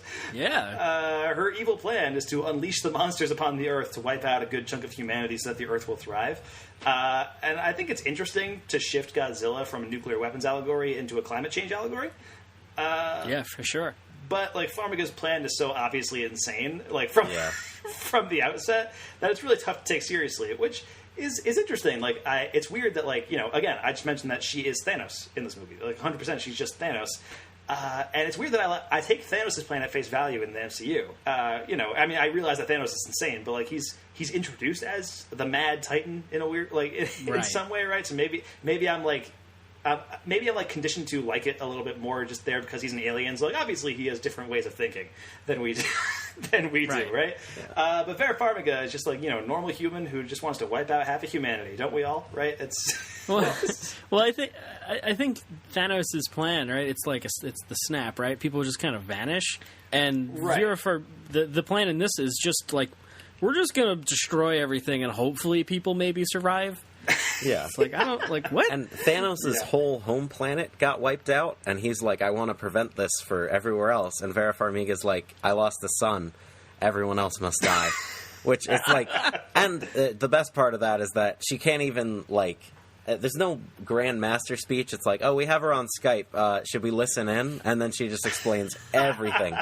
It's like the email scene in Batman vs. Superman. It's just, it's there just to get it out of the way as quick as possible. Honestly, this movie reminded me of Batman vs. Superman in more ways than one. I will say, just the way it's like, you know, just these two titans got to come together, but also just the way it tries to build a cinematic universe out of nothing, essentially. In that way, but Farmiga's plan is insane, and likewise, her redemption at the end is a little iffy too. Like, she definitely killed thousands of people. She did not need a redemption arc. Like, you get people who are inherently bad getting good things happen to them and vice versa, and then Charles Dance is like, he basically just shows up to be like, remember, I'm bad, and then he disappears for an hour, and then he does it again, and then he makes it through the whole movie. Like, that's the opposite of what's supposed to happen to someone like that. Right. Well, it definitely felt like they were setting him up for Godzilla vs. Kong also. Yeah. Which I think the post-credit scene of the movie kind of deals with that too. Mike, did you say for the post-credit scene? I did, yes. Okay, good. Yeah, so there's a post-credit scene in this movie, and I assumed that the post-credit scene would involve King Kong in some way, right? That would be like the logical... That makes sense. That would be the logical choice, but that is not what happens in this movie. The post-credit scene is Tywin Lannister, Charles Dance, buying one of Ghidorah's heads off of the black market. And my guess is that he's going to use it to build Mecha Ghidorah for Godzilla vs. Kong. That's like my... Yes, which would be awesome. Like, I would be all about that. But it's just one of those weird things where it feels like one of those post-credit scenes where it's not really giving you enough of a thing to go on to tease you into the next movie. You know what I mean? Which I think is a problem that a lot of post-credit scenes have. It's like the Shazam post-credit scene. Right. Was it Shazam? The little grasshopper guy? Yeah, which was like, if you know a lot about comics and that kind of thing, that's a really cool post-credit scene. And if you don't, then that makes it's nonsense. It doesn't make any sense at all. But, it's kind of the same deal. Whereas this one, I feel you can extrapolate and be like, okay, he's going to use that head for something. Mecha Ghidorah would make sense. Godzilla versus Kong, they'll fight together at first, and then they'll have to fight Mecha Ghidorah and team up at the end and that kind of thing. And that's probably how the movie will go. Spoilers for Godzilla vs. Kong, probably. I don't know. But if you have that sort of, like, setup, the rest of the movie needs to be good first, so that way people are, like, craving more. If you just kind of have, like, it's a convoluted, messy thing that looks pretty, and then at the end you just have confusion. Like, I know most of the people who were in the theater with me both times are just like, okay... what am I meant to do with that? I'm just happy Kyle Chandler just gets his reunion with King Kong after 15 years, so that's all that matters. Right, I realized that... Whoa! Holy shit. I realized that the other day, that Kyle Chandler was in the 2005 King Kong movie, and he's going to be in Godzilla vs. Kong, and it's very weird. What if they share, like, a touching moment? They acknowledge it. He's playing some kind of time-displaced version of his character from Peter Jackson. We don't know. I would love if they went like full sci-fi with that and just did crazy shit with it. That would be wild. As far as the human characters go, I mean, I like Kyle Chandler in general, and he's fine in the movie. Like, he does, like, I think he's giving it his all. He's doing his thing. Millie Bobby Brown, same deal. She's fine too. And Vera Farmiga is also like doing fine work too. Like, they're all good actors and they're doing good work. It's just that the stuff they're given is like not really worth it. The only character that I think you could have gotten rid of most of the characters, honestly. But if you really had to get rid of one character, cut Thomas Middleditch out of the movie, give his lines to Bradley Whitford, and just move on. Like, there's no reason for him to be in the movie. Yeah. But he finally got his big break. Every time he got on screen, I was happy, and then I realized no one else cares. I like Thomas Middleditch too, and I like him on Silicon Valley, which is a great show, and he's very funny on Comedy Bang Bang too. But like him in this movie, it's just like it's weird because Bradley Whitford's character seems like the character that Thomas Middleditch should be playing. Exactly. You know, like that kind of like the comic relief character who's like just kind of there in the background, making snarky comments, right, and that kind of thing. But instead, it's Bradley Whitford who. Honestly, I was all about that. Like, I think Bradley Whitford was having a lot of fun in this movie. And apparently, from what I read, Mike Dougherty was saying that Bradley Whitford's character was apparently partially modeled on Rick from Rick and Morty. Oh my god! Which is kind of wild. That makes sense. Like he made sure. Like, I guess there's a lot of scenes where Bradley Whitford's character is like drinking something when no one else is, and that kind of thing. And like that's partially meant to like kind of pay tribute to Rick, but. Yeah. He's always talking about the Hollow Earth theory and how he was right and like all that stuff. Right, yes. And that was kind of fun. It was kind of cool just seeing Bradley Whitford kind of bouncing around doing this kind of role. Honestly, like there's one moment towards the end where they're watching these monitors with like 18 different monsters in all these different parts of the country, and Bradley Whitford's watching them, and I was like this is Cabin in the Woods. This is Cabin in the Woods all over again. It's one of those channels has like one monster that's going to be like turned into a little happy frog at the end. What about how we basically kill Sally Hawkins like off screen, and then we have to show her employee file with the word deceased stamped across it, so we know she died? Yeah, I didn't know who that was. The first time I saw it darkness, and then a person got stomped, and I was like, did they kill Millie Bobby Brown? Did they kill a soldier? I don't know who that was. Yeah, and then they cut away. Yeah, I knew it was Sally Hawkins. I thought that was like it seemed like it was a pretty clear death. I think she gets stomped or she gets eaten. I think she gets eaten. Like, the head comes down, actually like swallows her. They do that, and then they cut back to like Ghidorah doing like the toss it between the two of them kind of cut, which is just she doesn't deserve that. Like, what? She gets killed like the babysitter in Jurassic Exactly. World. Yeah, it's just cruel. I don't get it. don't remember that, but I do. Yeah, I remember the babysitter from Jurassic World. That one is burned in my brain. But I don't remember that coming across in this movie. But I thought her death scene was fine. Like, it was whatever. I feel like you need some of the human characters to die in a movie like this. I mean, not necessarily, but like it helps. It's in the same way that like Kong Skull Island was very cavalier about killing off characters left and right. And so this movie, it kills off Sally Hawkins, it kills off Ken Watanabe in like a big scene, as opposed to like just getting tossed off like Sally Hawkins does. Which, like, I could see that being an issue, but I thought her death scene was fine. It was one of those things where it's like, why even bring her back if you're gonna just do that? Exactly. That's my thing. I was like, she's one of the few and only characters to come back between movies, and then she dies so quick. We have to they have to show her like employee thing with deceased on it, so she died. Like, if you're gonna kill her, absolutely go ahead.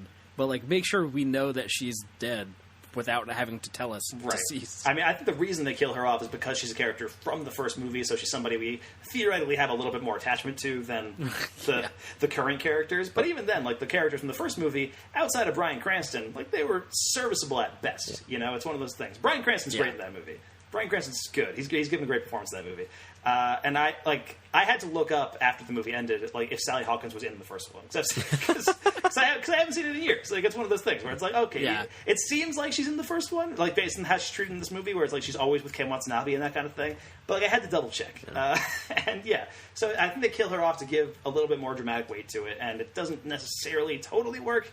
But in the same way that like the deaths in Kong Skull Island were kind of like fun in a cavalier, like sadistic sort of way.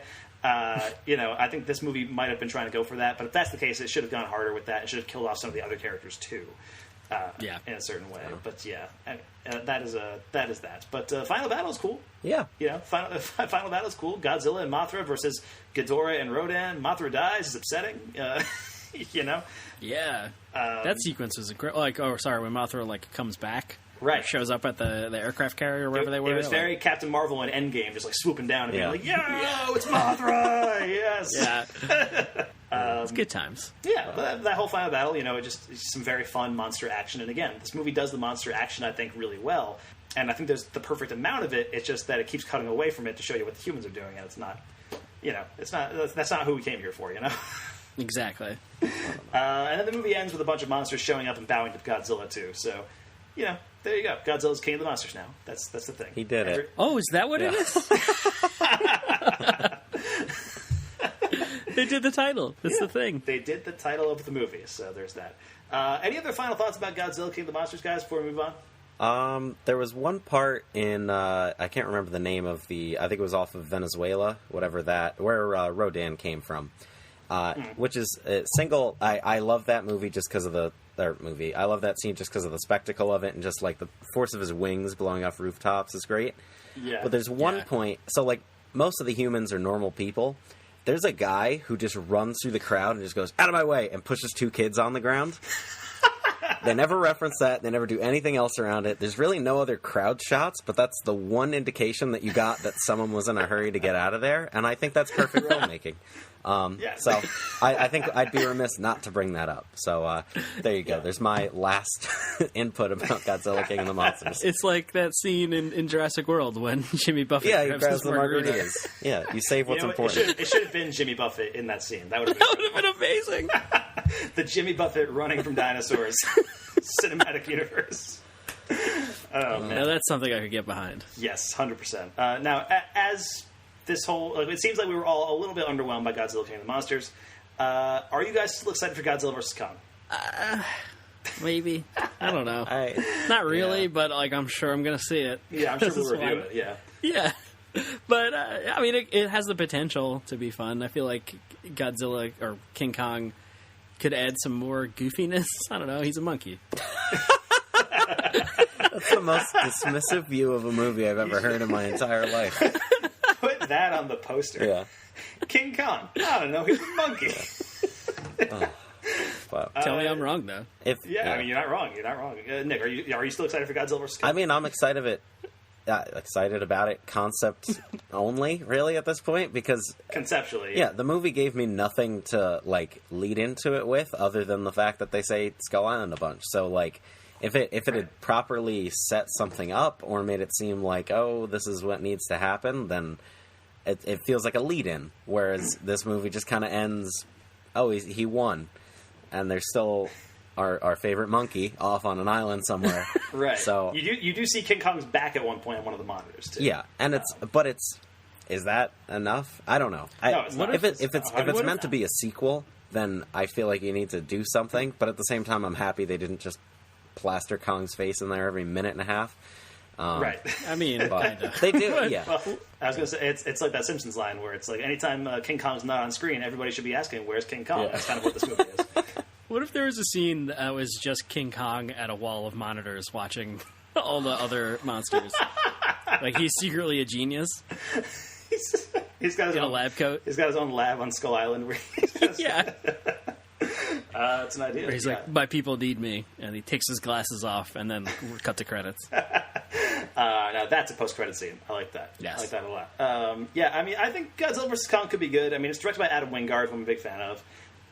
Directed Year Next and The Guest and that Blair Witch movie that only I liked. But, I think it could be cool. It's just Godzilla King of the Monsters kind of, like, it had the opportunity to get people amped for Godzilla vs. Kong, and I don't think it necessarily did that. Apparently, Kyle Chandler and Millie Bobby Brown will both be in Godzilla vs. Kong in some capacity. So there's that too. But again, I don't care about them that much in this movie. Don't really care about them that much. Don't really care if I see them or not in the next one. Are they going to die immediately as the movie starts? If it has the same attitude that Kong Skull Island does, then yes. Okay. Maybe I'm fine with that. Yeah, that would be interesting. Although I'm curious, like looking back, remember the post-credit scene for Kong Skull Island where the post-credit scene was like Brie Larson and Tom Hiddleston in a room, and they're explaining to them that monsters exist, and they show them like pictures of Ghidorah and Rodan and all that stuff. And like in retrospect, isn't that like a really weird cutscene, like post-credit scene? Because like there's no way Brie Larson and Tom Hiddleston are coming back to these movies. Yeah. So it's like why are we briefing these characters on these monsters when like the rest of these movies are taking place in present day? So like their characters are going to be 50 years older or whatever.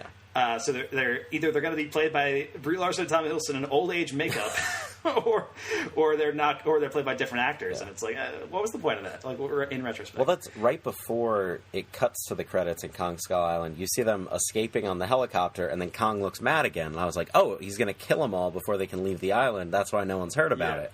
And then they completely bitch out on that idea. So I don't know. If I was in charge, things would be going a lot differently. And Godzuki would be there. God damn it. You put your feet up on the table and jump on a cigar. Godzilla vs. Kong coming out next year, March 2020. Nick, why don't you come back for that episode when we do that one? I'm happy you want to see me again in 9 months or whatever. Yeah. I mean, you could come back before that. You never know. But we'll set a hard date.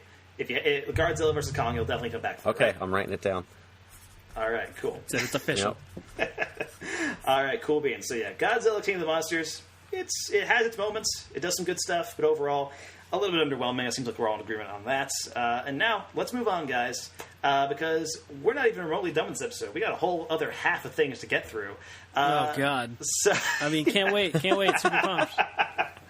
Oh man, yeah. I think when we were talking about doing this episode, we were like, you know what? At least Godzilla will be good, so that way the Dark Phoenix thing will it'll balance out the Dark Phoenix thing. But now we're both just like, oof, man, this was so many regrets. But yes, all right. Let's before we get into a review of X-Men Dark Phoenix, let's get into a whole retrospective of the X-Men franchise. Can we fast forward or is this like TV? Move back so you understand it. We want to take some time for a retrospective. Please come along so I can hear your take. And I'll admire the opinions you make. All right, it's time to do a little bit of a retrospective of the X-Men franchise before we get into Dark Phoenix, our featured review of it. And, a little while back, for our last episode of Film Bookcast, we reviewed Avengers Endgame, and we did a whole retrospective of the MCU. And that felt like a big undertaking, right, where we were talking about this whole big franchise and everything like that.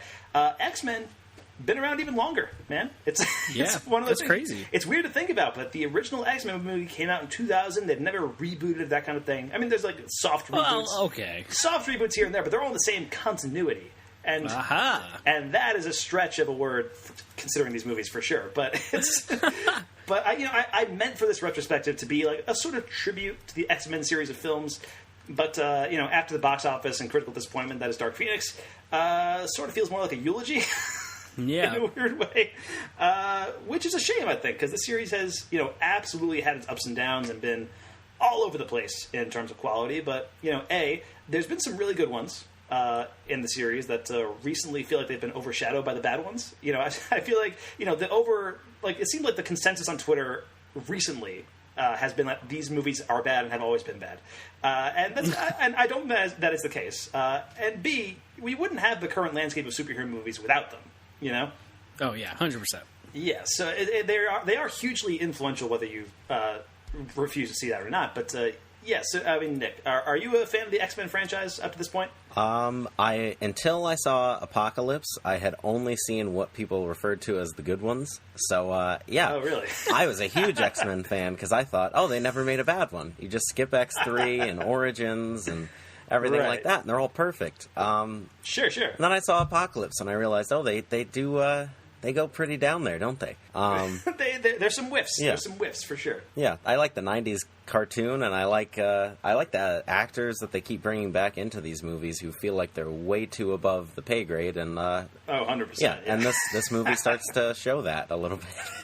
But we'll get into that. Yeah, Mike, how about you? Have you been a fan of the X-Men franchise? I mean, even outside the movies. Just, ever read any comics, the cartoon, anything like that? Yeah, I think just kind of culturally everyone is to some extent at this point. But yeah, I've seen all the movies. I probably watched that X-Men cartoon from the 90s. I just don't really remember. Does that ring a bell? That ring a bell for you? Yeah, definitely. And I've been recently hearing rumblings of them coming back or something like that. Which, sure, whatever. But recently I got really into the all-new Wolverine comic books, which follows Laura Kinney, right? Is her name? Right. I believe? X-23, right? X-23, who becomes Wolverine or something in the comics, right? Yeah, Logan gets sent to the future or some weird comic book shit. So she takes over and becomes Wolverine full-time. And it's fucking great, man. I love that run. And there's now she's no longer Wolverine, as part of the X-Men crew. She's got her own, comic book line or a storyline or whatever going on, and I'm excited to check that out. Just kind of as a concept, the X-Men are fucking cool. Who doesn't like mutant superheroes, right? Oh yeah, 100%. The X-Men are great. And they've been around, my entire life and many years before that. Recently, I as a kid, I watched the cartoon for sure because it was one of those shows that it was just on all the time, and it was the X-Men animated show. There was the Batman animated series, and then there was I think a Spider-Man one that I was also a big fan of. Motherfucking Street Sharks. Hell, that was my shit. Yeah, that's right. But yeah, the X-Men animated series was pretty awesome, and that theme song is still a banger. But as far as comics go, I recently have been going through the entire '60s period of the Marvel comics. That were a lot of them written by Stan Lee, some of them written by Roy Thomas, and so I've been reading the old '60s X-Men comics, which are solid. They're a foundation for what they would eventually be, but they're definitely not where they were. They really became what they are in the '70s and '80s when Chris Claremont was writing them. But I haven't really read that whole a lot of that stuff. I'm going to get to that whenever I get to that in my Marvel. Whenever I get that in 16 years when I finally get to 1965 in the Marvel Unlimited library. But as far as comics goes, I was a huge fan of Joss Whedon's run on Astonishing X-Men, which was kind of I think a big jumping in point for a lot of people too. And that's a really good one. Actually, a lot of that was the basis for what X-Men 3 eventually became. Really? Because a lot of that run has to deal with the mutant cure and that kind of thing, which X-Men 3 is about. But the movies have been my primary X-Men experience for most of my life. The first movie came out in 2000 when I was 7 years old. And again, we weren't really getting a lot of superhero movies back then. The X-Men was kind of the movie that was a pretty good hit. And it kind of showed people we can make movies out of these now. And then, Nick, you were mentioning Spider-Man before. 2 years later, Spider-Man came out and really kind of showed the other side of what these movies can be, too. And then suddenly, you get a lot of other superhero movies coming through the 2000s, and a lot of them were terrible. In the 2000s, it was basically if it wasn't X-Men or Spider-Man, most of those superhero movies were pretty bad. There's the Ang Lee Hulk, and there's Daredevil and Elektra, and the Fantastic Four movies, and Ghost Rider, which, I'll defend, but still. But X-Men was released in 2000, and I think the thing that has defined this franchise for a lot of people is that it played it pretty safe with the comic book stuff. It was recognizably the characters you knew, like Wolverine and Cyclops and that kind of thing. But it was a much more grounded take than you were going to see in the cartoon or in the comic books and that kind of thing. And they even have like a line in the first movie where it's like, "What did you expect? Yellow jumpsuits?" Right. And that kind of thing, as if like that stuff is silly and we're not doing that. And people knock that now, and I get that because considering like Avengers Endgame just came out, right? And it's like this big, massive comic booky thing with a time heist and intergalactic aliens and dimensions and all these crazy things. But like if Avengers Endgame came out in the year 2000, it would have bombed. Like it would have 100%. Like there's no way it would be the second biggest movie of all time. It's one of those things. It would have bombed hard. Audiences were not ready for that kind of thing, I don't think. Like even the MCU started off relatively grounded before gradually getting bigger and weirder as time went on. But so the 1-2 punch of X-Men and Spider-Man like really opened the floodgates for those superhero movies that followed. And, if you asked me like 10 years ago, like what were the best superhero movies of all time, obviously Spider-Man 2, top of the list. That doesn't change. That doesn't change. That's forever. But X2 would have absolutely been on that list if you like X2 X-Men United, which like in 2009 that was like a consensus pick for like one of the greatest superhero movies ever. And now 10 years later, like nobody ever mentions it. Like it's because we've seen so many other superhero movies and go so much further into comic book kind of stuff.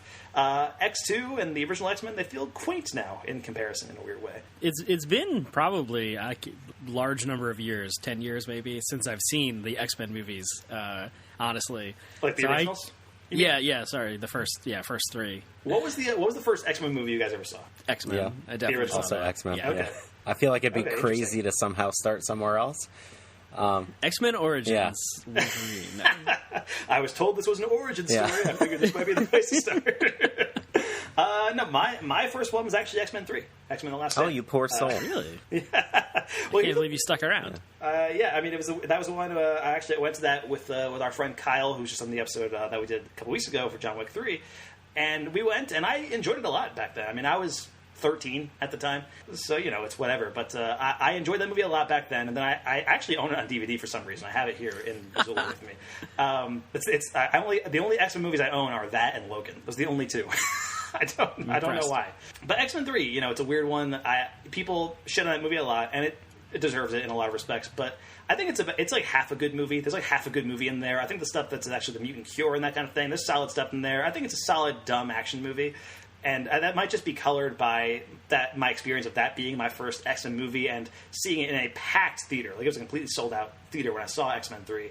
And the audience, like, applauded at a bunch of different points, even, like, the point where it's like, I'm the Juggernaut, bitch! And I was just going to bring that out, actually. Uproarious applause in my theater when that happened. And it's the dumbest moment. It's so stupid.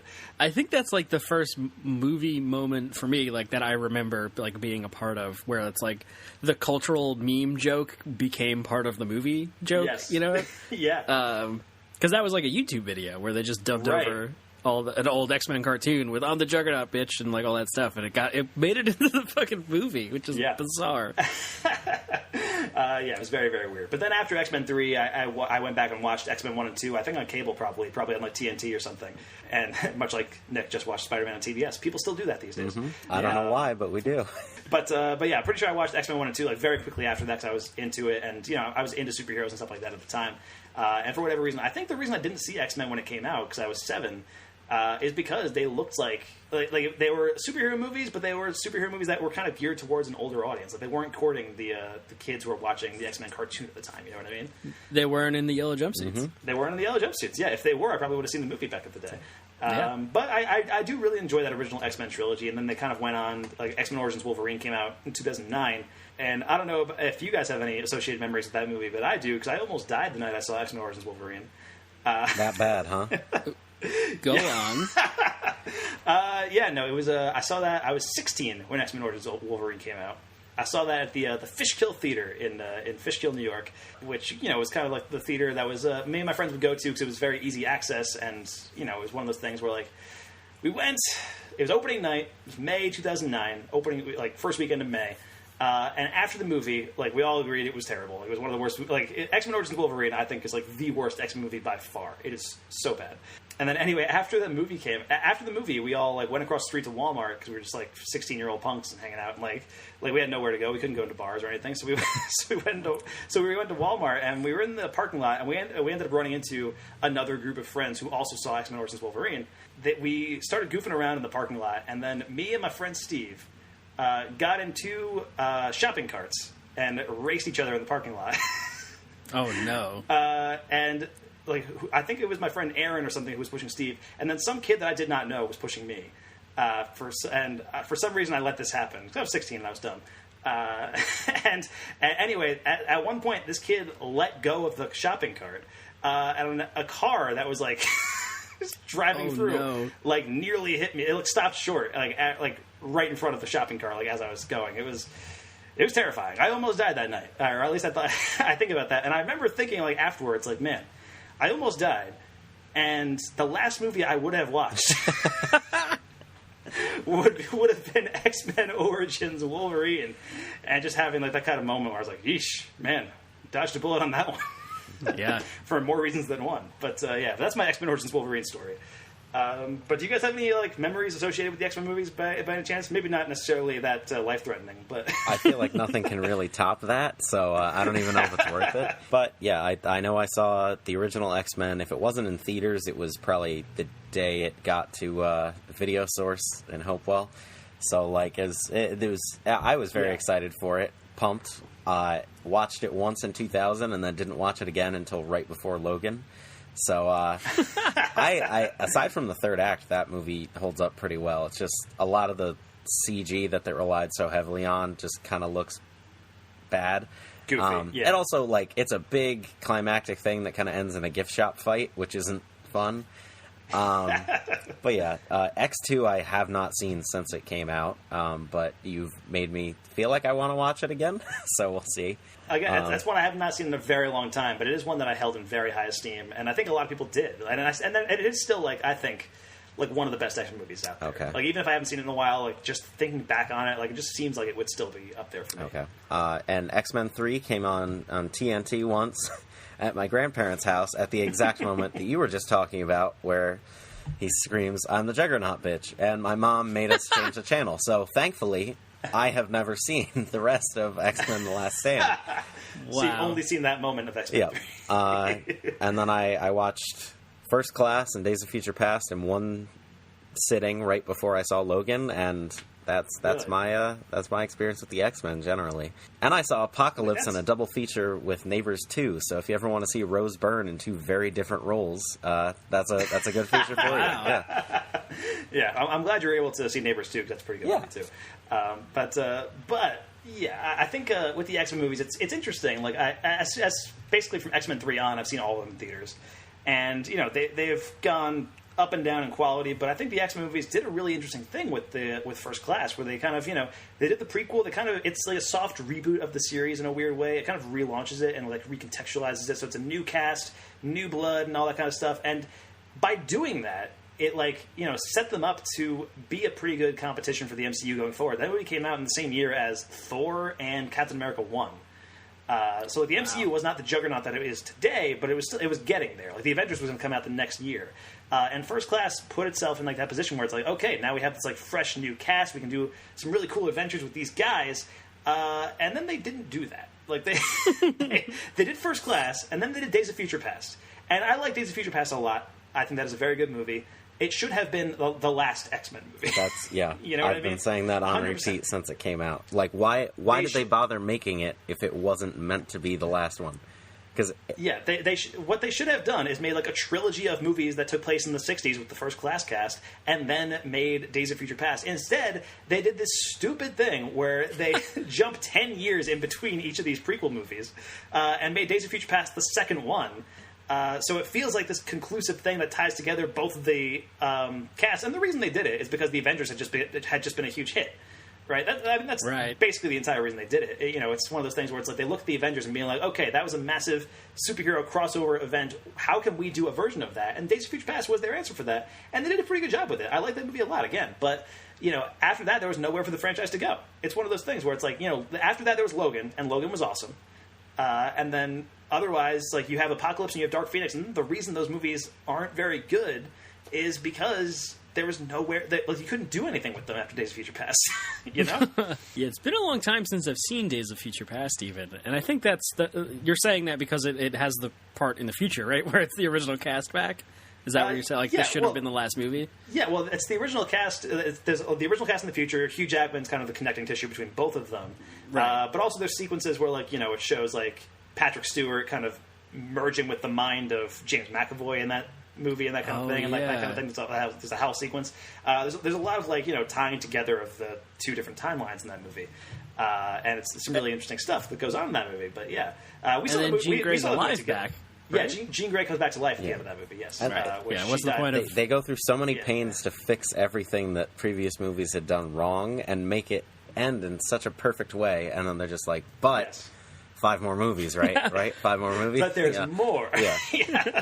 Yeah, I mean, I have long given up trying to make sense of the timeline of the X-Men movies because it does not make sense at all. It did... Once Days of Future Past happened, it's like, all right, it all came together. They fixed it. There's no more timeline, wibbly-wobbly nonsense. It's actually amazing that, like, a movie centered around time travel was able to do that, because that's very difficult to do. Even, like, Avengers Endgame has, like, questions where I'm like, but how did that work? Or, like, there's, complicated stuff happening there. Days of Future Past did a pretty good job of, like, simplifying everything and, like, fixing everything without, like, feeling cheap about it. And then Apocalypse comes out, and it's like, it just fucks it all over again. But honestly, I think the biggest mistake the series made, and I think the thing that really hurt the franchise in a permanent way going forward, is that Bryan Singer ended up coming back to the franchise, right? I mean, he made the first 2, and not even getting into his personal life and personal dealings, which are bad. He did the first 2, and they were well received, right? And then he left to go make Superman Returns.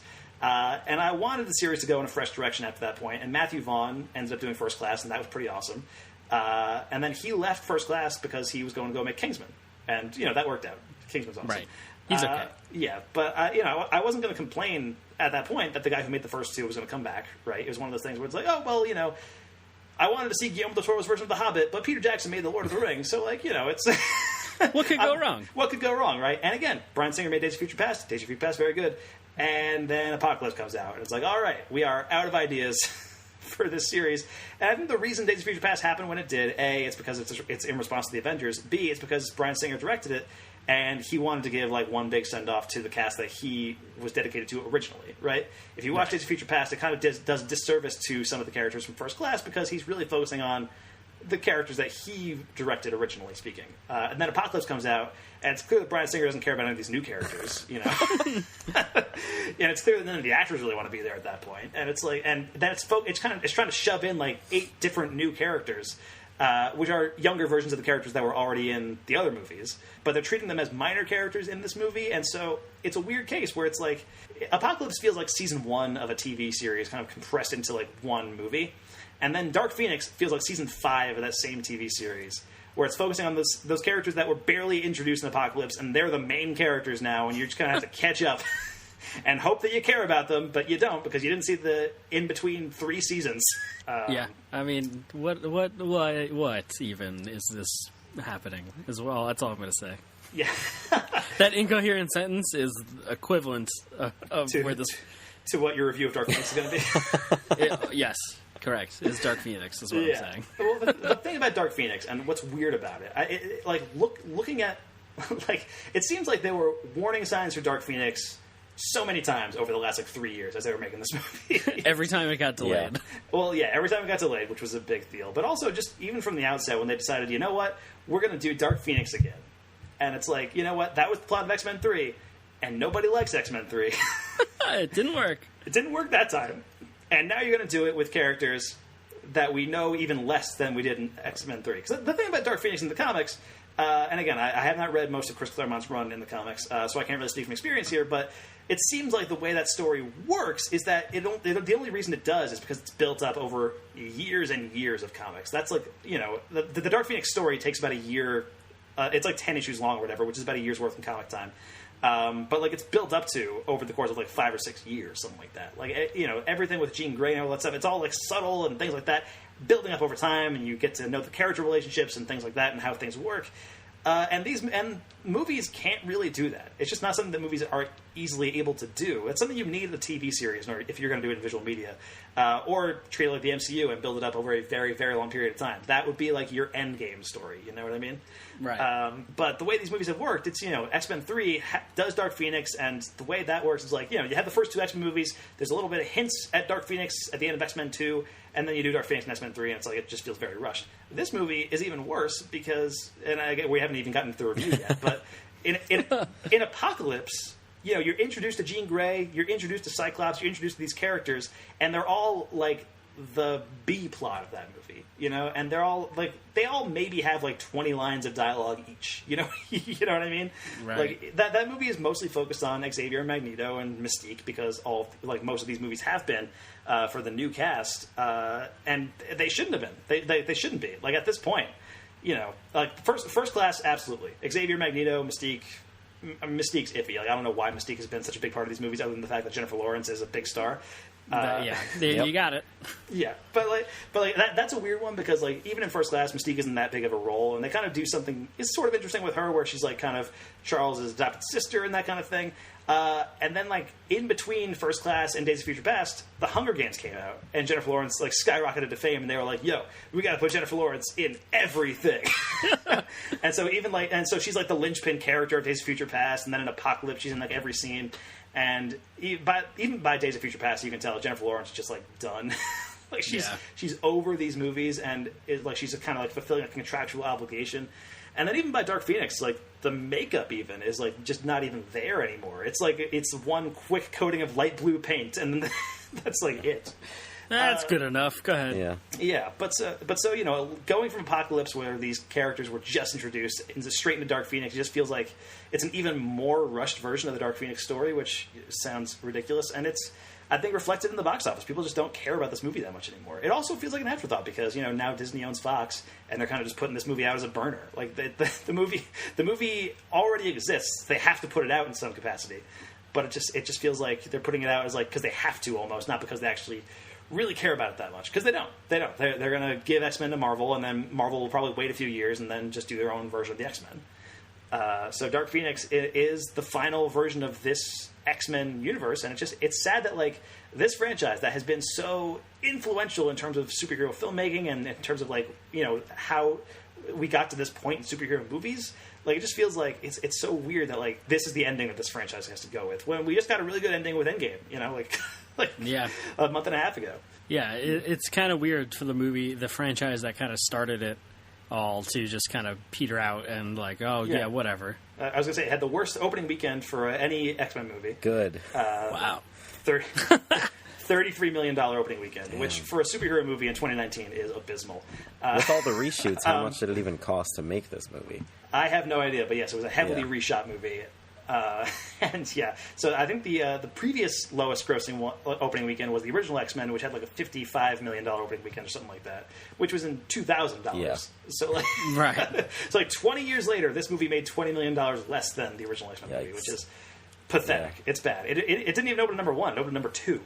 Behind The Secret Life of Pets 2, which was the opening weekend. Well, that was the sequel we were all waiting for. Right, that's the movie we should be reviewing today. You're right. Do you think we'll ever get New Mutants? No. No. The new release date is April 2020. We'll see what happens. It's going to be like monster trucks.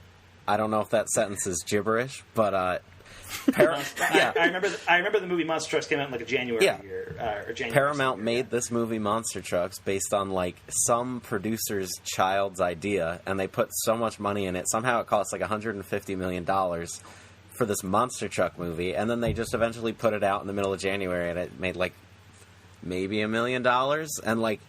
I feel like that's exactly what's going to happen with New Mutants. Is they're gonna throw it in the "fuck you, it's January" thing, and I don't even think that's gonna. I think they're gonna dump it on Hulu or something. Like it's gonna be like make it like a streaming service exclusive, so they'll like drive subscribers or whatever. But it's not even gonna do that. It's just gonna be like, all right, now you can watch New Mutants if you want. I'll watch it when it comes out. Like I am very fascinated by the disaster that movie seems to be.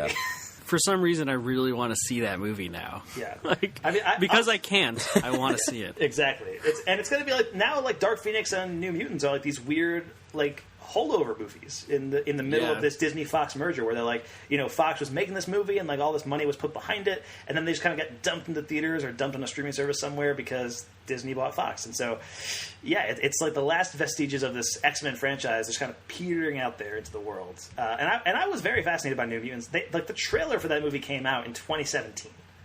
Holy shit. Like, that trailer is still available on YouTube, by the way.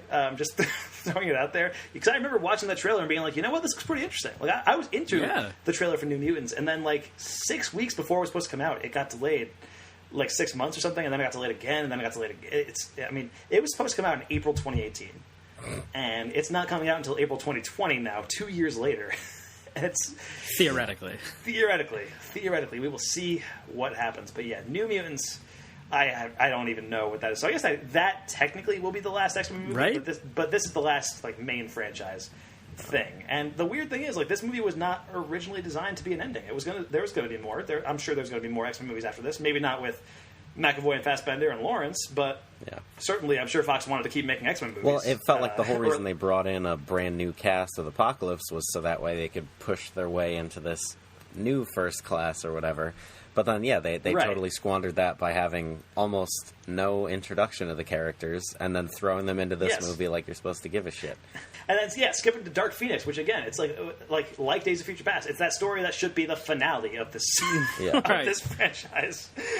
So it's very, very weird. Like, it's the X-Men movies, I feel like, it's been a very mismanaged franchise for its entire run, almost. But, like, it's a miracle that we got the good movies that we did. We got Logan, and Logan was awesome. It was so good. And I like the Wolverine a lot, too. The Wolverine's a really good movie, too. I have seen the Wolverine, but I didn't see it. The first time I saw it was actually at a bar that had, I think, TNT or TBS or some, like, it was on after a basketball game or some shit. There's a recurring theme going on in this podcast. Yeah. And I was at the bar with my friends, and I was like, Is this the samurai one? I don't think I've seen this one, or the ninja one, I guess. Yeah. I was like, I don't think I've seen this one, and I was like, all right, friend, I'll see you guys later. Like, I just watched it with subtitles, like, while my friends were hanging out, and then I got home and was like, I gotta go watch this movie for real. This is amazing. Yeah, it's a movie that's so good it caused you to ditch your friends in the bar. It's great. Yeah. But yeah, it's pretty high praise if you think about it. Yeah. The stuff that James Mangold did with those two Wolverine movies is really good. And I mean, of course, the Deadpool movie is also part of the X-Men franchise in a weird way. Yeah. Like, they're barely connected to it. It's one of those things where, like, X-Men Origins had Deadpool in it, and we don't talk about that movie. And we don't talk about Deadpool. In Deadpool 2, there's that one quick scene where every single person from Dark Phoenix is just sitting in the side room where they pan and then close the door. So, like, what does that mean? Because, like, they're all still, like, the 30-something-year-old versions of them. So, like, from the 80s. What timeline are we following? Right. Is there a timeline? Well, I think it's been clearly established that these characters do not age, Nick. It's one of those things. The First Class movie took place in the 60s. Yeah. This movie takes place in the 90s. Patrick Stewart is 8 years around the corner. Like, it's like James McAvoy should turn into Patrick Stewart in 8 years. But they made him bald. Right. So that's all you had to do. So there's that, but also Michael Fassbender should be turning into Ian McKellen, and that's I have dreams about that frequently, but it won't seem to happen. That's a different podcast. That's fair. Do you guys have a favorite X-Men movie? Logan. I mean, it's mine, the one maybe. Mine's also Logan. I'm gonna go Days of Future Past, mostly because every part of the production of Logan and just everything that went into it made me think, oh yeah, this is gonna be great. So it met the expectations that I had. Whereas Days of Future Past seems like a horrible idea, where it's like, oh, we're just going to go back and fix everything using time travel. But it turns out being a really, really good, compelling movie, and, like, as opposed to having, like, beam fights or everything, which were all over the place in, like, 2012 through 2017 or whatever, it's kind of just people talking in a circle. And as we learned basically from every time I think I said this also in the Glass review, where my perfect superhero movie is just people sitting in a room for 2.5 hours just talking stuff out. Maybe someone gets hit once. Like, it's too much. But yeah, I think Days of Future Past is it's an accomplishment, which is why, like, Logan had everything going for it, I feel like, with the R rating, James Mangold, who's just amazing. And just the fact that they could do that Old Man Logan story, which is just almost guaranteed gold. Maybe that's a weird justification for it. But yeah, it's neck and neck. But so that way we're not talking about Logan, all three of us. There we go. There's Days of Future Past. You like an underdog. Yeah, that's exactly what I'm there for. Yeah. And Days of Future Past is a very good one, and yeah, I mean, I would go with Logan. Just again, kind of the reason you said, James Mangold, like Hugh Jackman's last role, and they really went for it in that one, and it just feels like a bigger deal in a certain respect. But Matt Singer recently had a really good article on Screen Crush, which was the correct way to watch the X-Men movies. And basically, it's like sort of like the machete cut for Star Wars, where it's like you watch episodes 4 and 5, and then you flash back to 1, 2, 3, 6 kind of thing. This is like a machete cut for the Star Wars, or for the X-Men movies, I mean. So it cuts out X-Men Origins Wolverine, Apocalypse, and Dark Phoenix. Like, those movies are completely cut from the record. Good. And then you watch First Class first. Okay. You watch that movie first, and then you watch the original trilogy, back to back, like 1, 2, 3. And then you watch the Wolverine, because that deals with the ending of X-Men 3. And then you watch Days of Future Past. So it's a cool thing where you kind of like go back to like the original, like the first X-Men movie, First Class, right, in this order. But you're also showing the characters that you have been dealing with this entire time. And then you end things with Logan as like an epilogue, sort of. So Days of Future Past feels like the finale, and then Logan is like the epilogue to the whole franchise. And that to me is like that makes this an incredible series of movies. Like that, like just that 7 like movie span. If you cut out all the bullshit, like that's a really good stretch of movies, because you like X-Men Origins, Apocalypse, Dark Phoenix, they add nothing to the overall X-Men story. You could cut them easily and not lose anything. And the only things you would be losing out of that is the Deadpool movies, which I like those movies too, but they're operating on their own weird level, so you don't really need to consider them part of the X-Men canon in a weird way, right? Right. Plus, if you cut out X-Men Origins Wolverine, you're gonna lose like 25% of the jokes in Deadpool. But so there's that. Your justification was the movies are good if you get rid of the bad ones. So I don't really know if that really stands on its own. But I'm saying there's more good movies in the series than there are bad ones. Like if you do that watch order, the worst one there is X-Men 3, and even that has its moments. You know what I mean? Okay. Yeah, it's just I wish there was just some middle ground where it seems like they're all really good or just horrid, and there's just why can't there just be one that's like a solid 5? It just slides its way right that's through. like pretty good. Yeah, exactly. Yeah, there's definitely some that are pretty good. I think the original X-Men's like a pretty good one. I think the Deadpools are pretty good in my eyes, anyway. And, but there's a lot of really good ones, and there's some bad ones too. But a franchise that has been around this long, almost 20 years. Like I think its batting average is better than you would expect it to be. So yeah, that is I think that's our retrospective of the X-Men movies. Overall, we enjoyed them, right? That's fair. So now, let's tear into Dark Phoenix. Starting right now. Why did you make me do that? Look at me. Focus on my voice. I'm not giving up on you, Jean. She was my friend. You're my family, Jean. Stop, no matter what. Stop.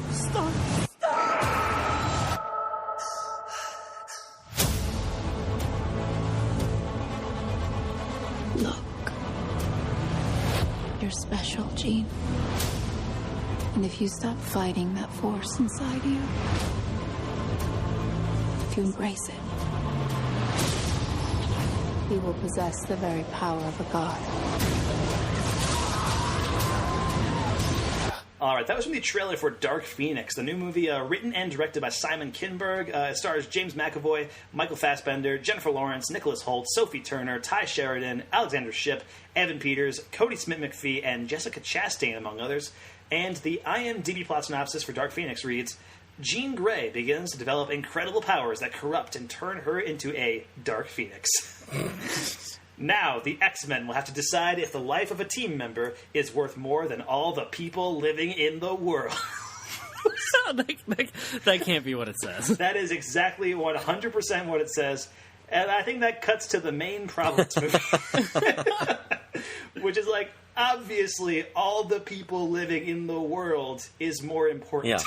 Yeah. So yeah, Dark Phoenix. It's bad. Guys, what are your thoughts?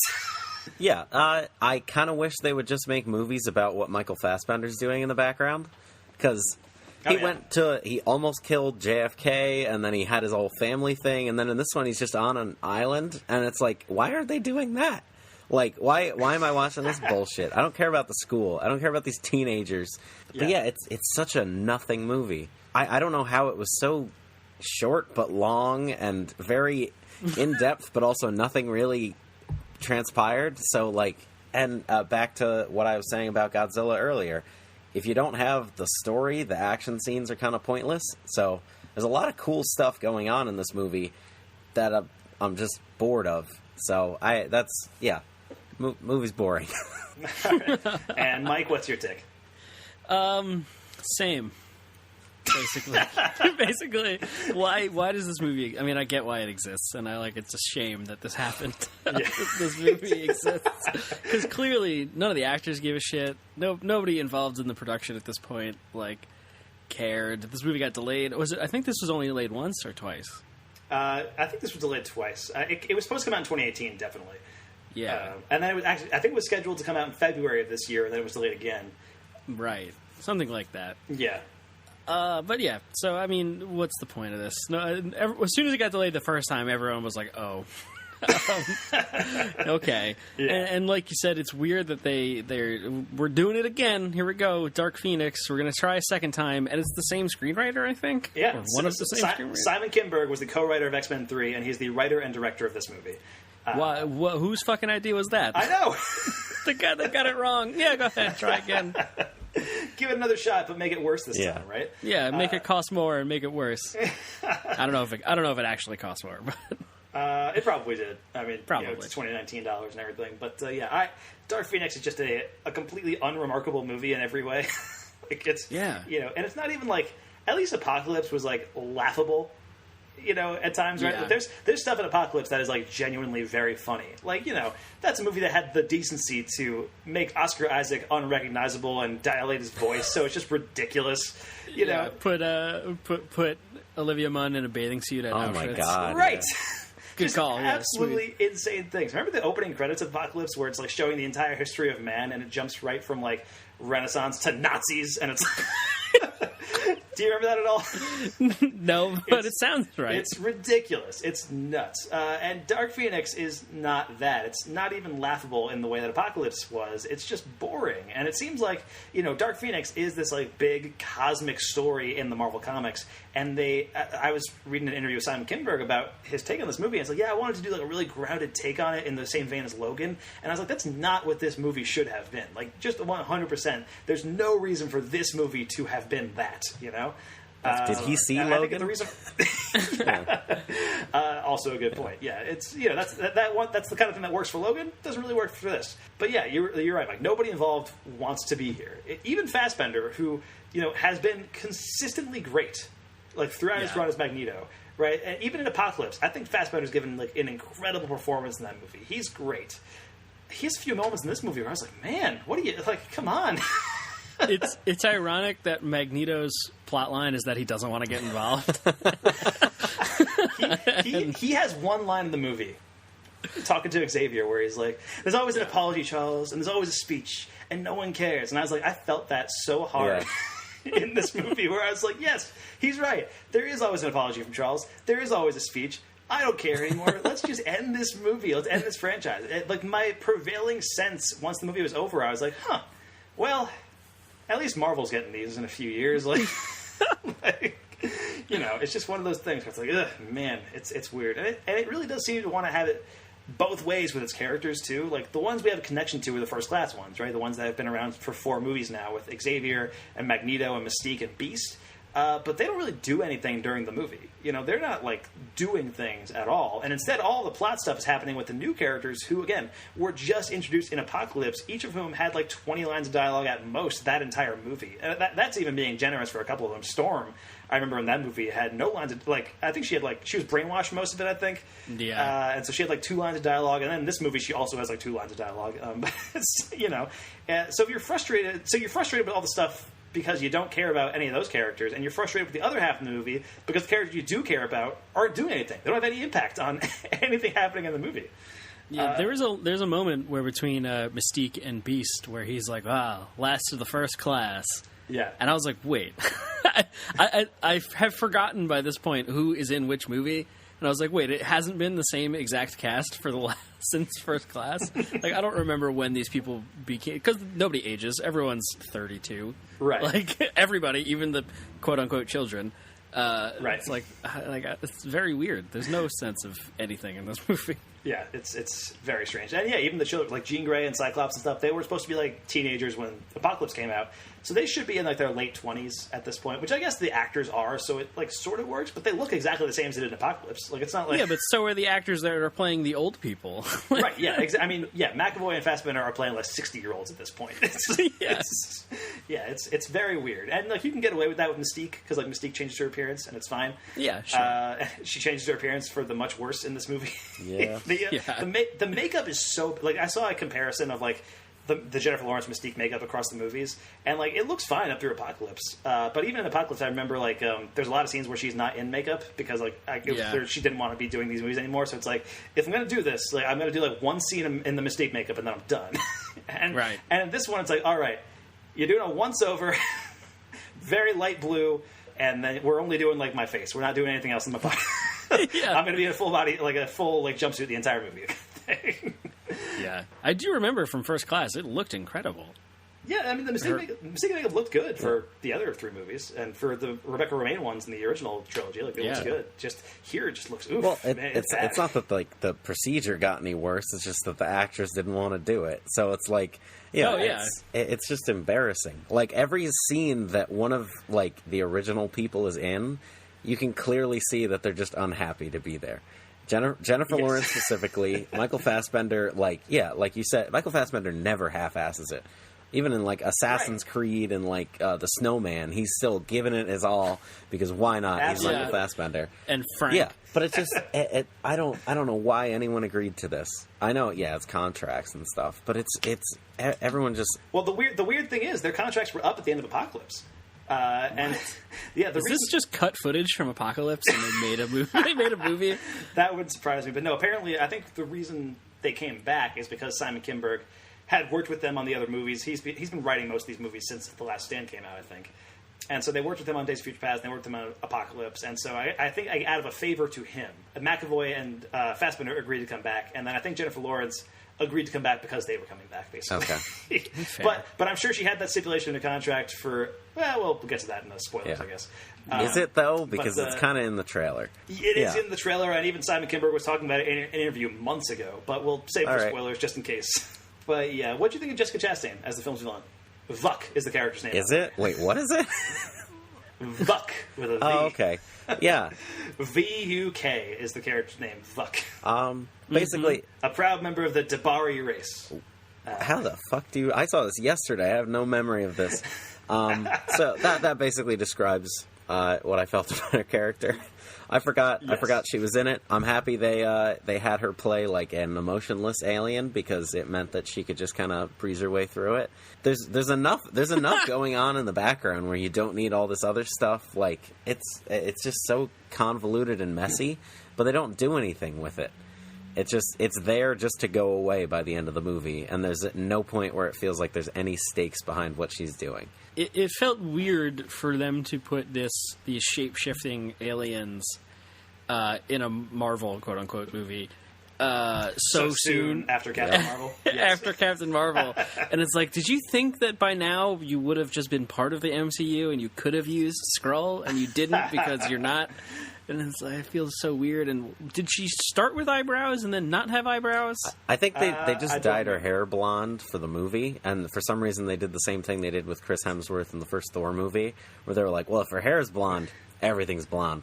So, yeah, it made it look, I guess, a little bit like more intimidating, because I couldn't tell what she was supposed to be expressing, but at the same time, everything, like every violent act she did, people laughed in my audience just because it looked so strange and forced. Yes. I don't get what they were trying to accomplish, and I don't think they accomplished anything. That's fair. That's the moral of the story. Yeah, they didn't accomplish anything. I think even more frustrating is that the movie, I think, occasionally skirts across interesting ideas. Like there's the occasional, like, oh, that's that's an interesting thing you're doing there, movie, and then it just immediately pivots from that, from that, especially when it comes to Xavier and Jean, like their relationship, and we'll talk about some of that stuff in spoilers too. But yeah, there was one battle scene in the movie where Xavier's team is fighting Magneto's team, where the movie, I think, like briefly comes to life, if only because one of the things I like about the X-Men, as opposed to other fighting teams, superhero teams, is the way they combine powers and have different power beings fighting each other is usually really cool. Like even Joss Whedon has said that like one problem he encountered when making the original Avengers movie was that everyone's superpower was basically punching things really hard, which is tougher to make visually interesting. You know, so the X-Men don't have that problem. You have all these characters, all these different varieties of power sets, and you can do some really cool stuff with that. And I think Bryan Singer did that really well with Days of Future Past, actually, in that opening scene where you have like the one character who makes portals and all that kind of stuff. And then this movie, that brief fight scene has some of that going on, where you see Cyclops' laser beams going, and there's that one guy with dreadlocks, and that's his one superpower is that he has dreadlocks, and that kind of thing. And it's dumb, but like there's like they do some vaguely interesting power dynamic stuff in that action sequence.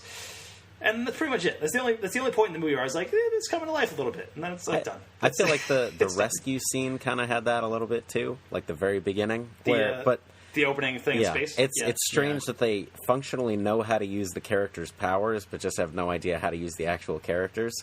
So it's just it's so one-dimensional that it almost makes it devalues those scenes because you realize the potential of what it could have been.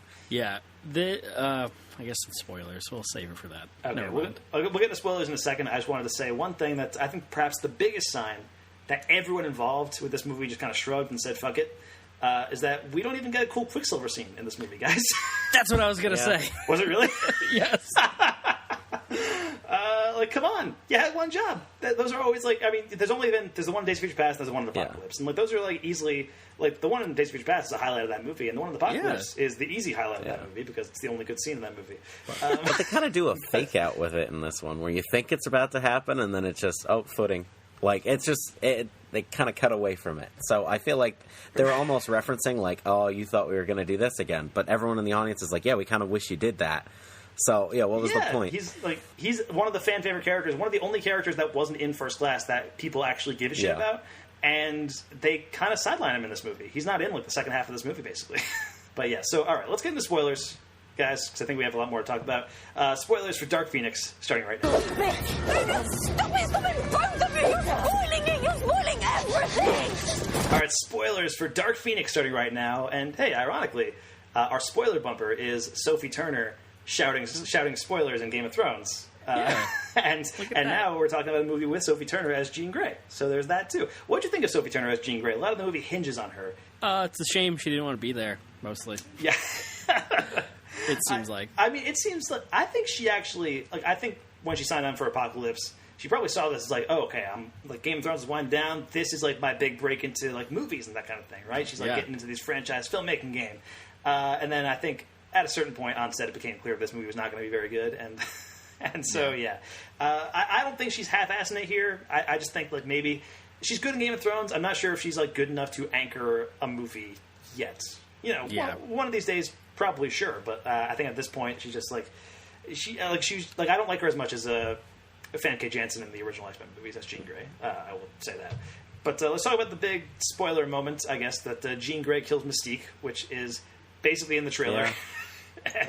And you know, Kinberg even talks about it months before the movie came out. So I don't know if it's a spoiler, but I'm just happy for Jennifer Lawrence that she doesn't have to be in these movies anymore. She's finally free. It's funny. Free. I didn't know that, like, I guess because of my Unsullied stuff, like, I had no idea that was going to happen. Oh, really? Yeah, but, like, I should have cared when she died. Right? It had no impact whatsoever. I honestly, I didn't care until the scene later when she's with Magneto and he keeps asking whose blood is on your shirt. And I was like, it's because Fassbender is dope. I kind of care now. Yes. Retroactively. Yeah, even though Fassbender's half-assing it, like, he's still, like, you know, he's the only one with gravitas in this movie. Yeah, but before we get before we get onto that stuff, because it takes place at the same scene with the Quicksilver thing, it's he starts to have his fake out scene, and then Jean Grey knocks the plank out of his way or whatever, and he like dies for some reason. Right? Not really, but which, know what I mean. Well, he gets hurt, and I guess that's why he is not in the second half of the movie, which is I think a pretty convenient way to get around Evan Peters' American Horror Story schedule. I'm sure. Yeah, that's. But it's also just that scene from Justice League when the Flash is running past Superman and he moves. Because it's the same exact things that everything. But they also do the same thing in Apocalypse when he looks and Apocalypse follows him with his eyes. It's a movie ripping off a movie that ripped off the previous movie that he was already in. It's so lazy. That's amazing. See, to me, that was I can sort of see it as like an effective way to show how powerful Jean Grey is and that kind of thing. For sure. In the same way where it's like the beginning of Infinity War, Thanos like beats out the Hulk, right? It's like this character who has basically been like unstoppable up to this point, just immediately getting dispatched, right? But at the same time, it's like maybe just like not do that and give us a real Quicksilver scene. Like that's like if you're gonna go out like this, like just give us something to enjoy, It feels like when Game of Thrones started fake out killing characters, where it's like you think we're gonna kill this guy when they're all beyond the wall, like somebody's definitely gonna die. Nope, everyone's fine. Right. Well, they do actually kill Mystique though, so there is that. They do at least, yeah. Yes. But I meant specifically Quicksilver. But killing a character that you don't expect to die, I guess. Sure. Killing a character who actually seems like he wants to be there. I guess, right? Because Evan Peters has been like a delight in these movies up to this point. He's just happy to get work, I think. He's doing fine. He's doing fine. Oh yeah, for sure. He's happy to get work. He's a very popular young man. But apparently the ending of this movie was heavily reshot. Like Nick was saying, there's been a lot of reshoots and stuff. And the reason for that is because it was too similar to Captain Marvel, from what I understand. Wow. Which, like you mentioned, the Skrulls and stuff, and even the ending that is here, I think is still pretty similar to Captain Marvel. The way it's like, it's Sophie Turner and Jessica Chastain, and Jessica Chastain has this moment where it's like, your emotions make you weak, and then Sophie Turner kind of does her Phoenix thing, and she like explodes into like a kind of like on fire, superpowered being, kind of like Captain Marvel does at the end of that movie, and she's like, no, my emotions make me strong, and she kills her. That's like word for word, I'm pretty sure. From Captain Marvel, right? No. Oh, no. Well, maybe. I don't know. Well, not word for word from Captain Marvel, but it is word for word what happens in this movie. And it Dark was very, Phoenix, that's what I mean. And it was a very, like, just poorly, like, Like, why isn't it my emotions are what make me human? Why isn't that the line that she says? That's a better line. Yeah. That's better.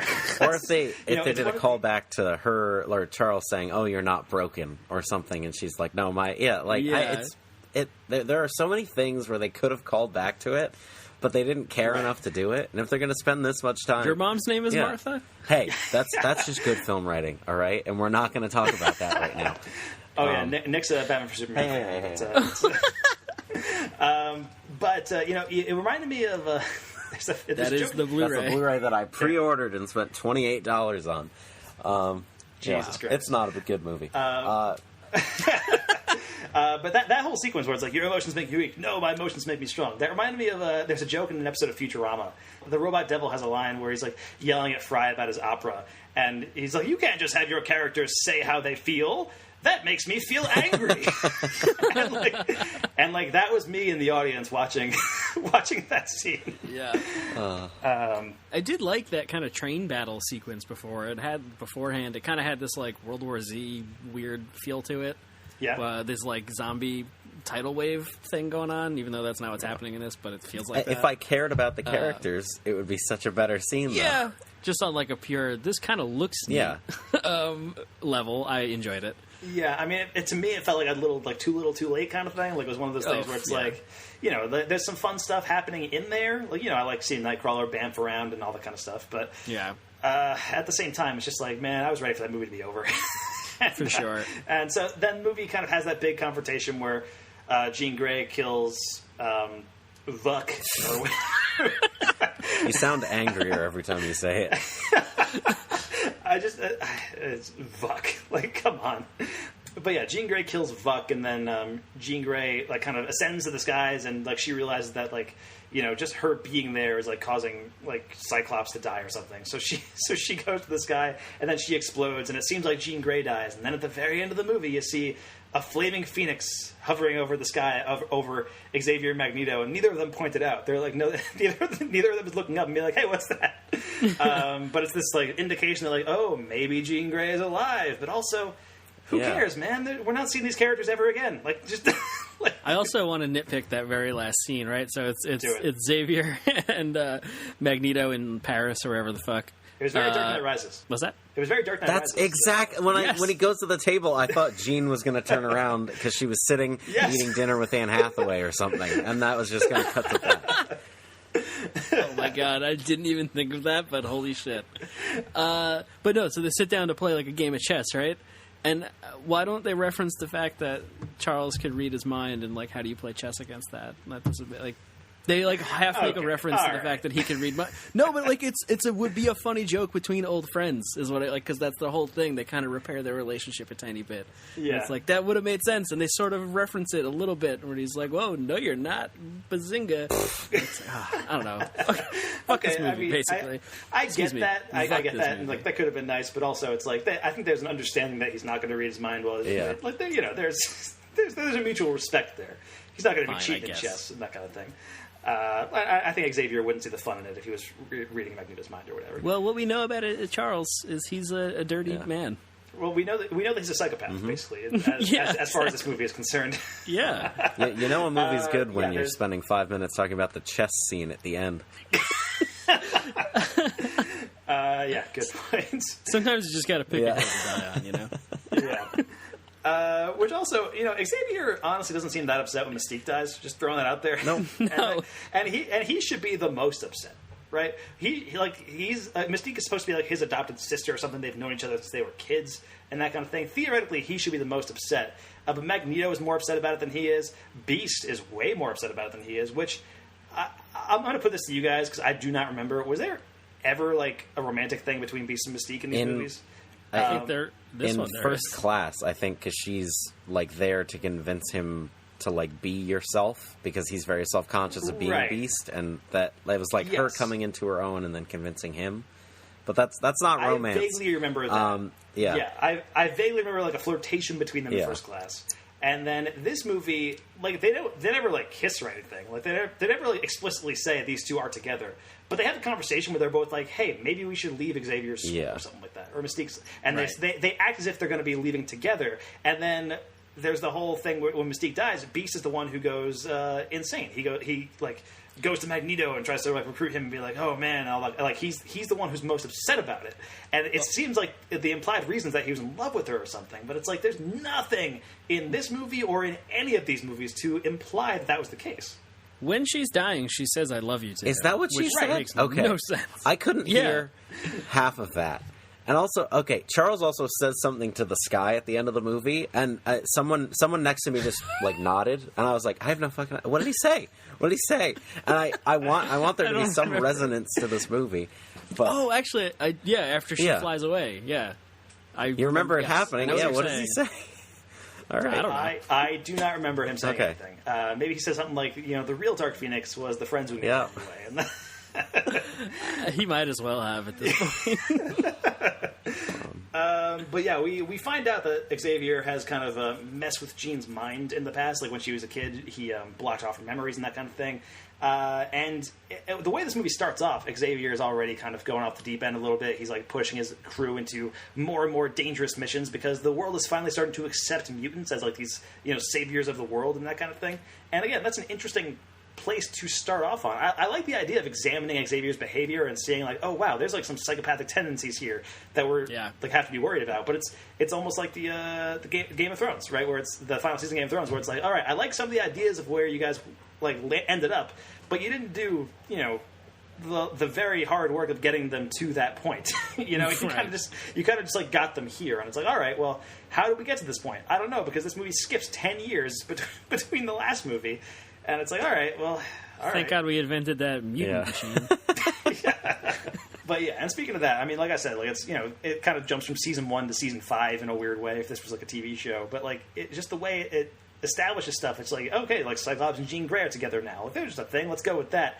But then Cyclops has a line where it's like, hey, does Jean seem weird? She's acting different than normal. And I can only think, like, is she? Like, you're apparently a couple. Like, I've never seen how she acts normally. I don't know that she's acting differently than normal. She got the full Phoenix Force blast in the first 5 minutes of this movie.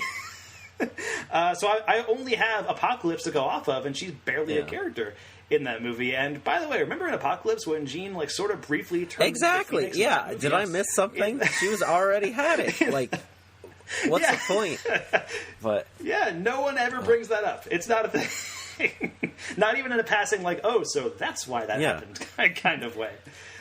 Which is the problem with all these movies. You know, they deliberately ignore stuff from the previous movies. I think they expect, and not unreasonably, that like most audiences aren't going to care that much. Like most people will see that movie that came out 3 years ago, forget about a lot of the stuff that happened, go see the new one, and be like, oh, that was a pretty good new one, right? Whereas like the hardcore fans will be like, what the fuck, what's going on? But like I think they've like the X-Men movies, I think, are almost like admirable in their tendency to just completely ignore continuity and shit the bed in that regard. Like even in Apocalypse, like Days of Future Past ends with Wolverine going into Stryker's custody, but it's revealed at the end of that movie that Stryker is Mystique, right? And so it's like it seems like it's going to change the timeline in a big way, where it's like, oh man, what's going to happen now? But then in Apocalypse, Wolverine is just in Stryker's custody. There's nothing. There's nothing. I do not remember that. There's they just like don't that. care. So they're focused on making like standalone movies without that much regard for a larger universe, while at the same time desperately wanting to be a larger universe. Yeah. You know? And it's worked for some of the movies. Like some of these movies like really only work as standalones, like Logan. Like Logan, if you take Logan and like try to fit it into the rest of the X-Men franchise, doesn't make sense. Doesn't work at all. But it's a great movie on its own, and so it works. So I think the trick has to be, if you're going to deliberately ignore continuity and like things that happen in previous movies, you got to make your movie good. Like that's well, that's also Logan even has that part where like he's flipping through the comic books and he's like, well, you know, most of the stuff is made up anyway. You can't really believe it. So it's like I feel like that's trying to explain away the fact that they are willingly non-caring about the movies that they're writing. But exactly. It has to be in a good movie. You have to acknowledge that and then realize, oh, but the movie's still okay, so it's fine. I can ignore this. If your movie's just boring bullshit, like there's no reason for me to care. Yeah, and that's what this movie is. It's boring bullshit. But Mike, what were you going to say? I just want to also real quick highlight a Fassbender moment when they're on the island, right, on whatever his like mutant utopia, which like Nick said, give me that movie. I want to know what the fuck's going on there. When the army shows up and he's like, we're going to take Jean, and they like have that like telekinetic battle over the helicopter. I'm glad you brought this up, because that was the moment where I was like, Fassbender, come on, man. What are you... That's so funny. It's he's doing like these weird, like it's like a Nicolas Cage style screaming. Yeah. He screams like, "Get in the chopper! I can't hold it." Hilarious, amazing. Yeah. And it's like for somebody who is like in general, like the rest of this movie, I think he's honestly like pretty solid. That moment is like the moment where I was like, "Oof, man!" Like if you can't get a good performance out of Michael Fassbender, you've done something horribly wrong. Yeah, you know, I think that's the main lesson of this movie. And again, I wish like we had just like if we had just done like the Nazi hunting scenes in First Class with Magneto, like those scenes are incredible. Yeah, and like I really wish we had gotten that version of that movie. I remember before First Class came out, they were going to make a Magneto origins movie. Wow. And you know, Michael Fassbender wasn't cast at the time, but like that would have been, if they had cast Fassbender and just done an X-Men origins Magneto, that would have been crazy and cool. But instead they scratched that after X-Men origins Wolverine was widely considered terrible, because it was.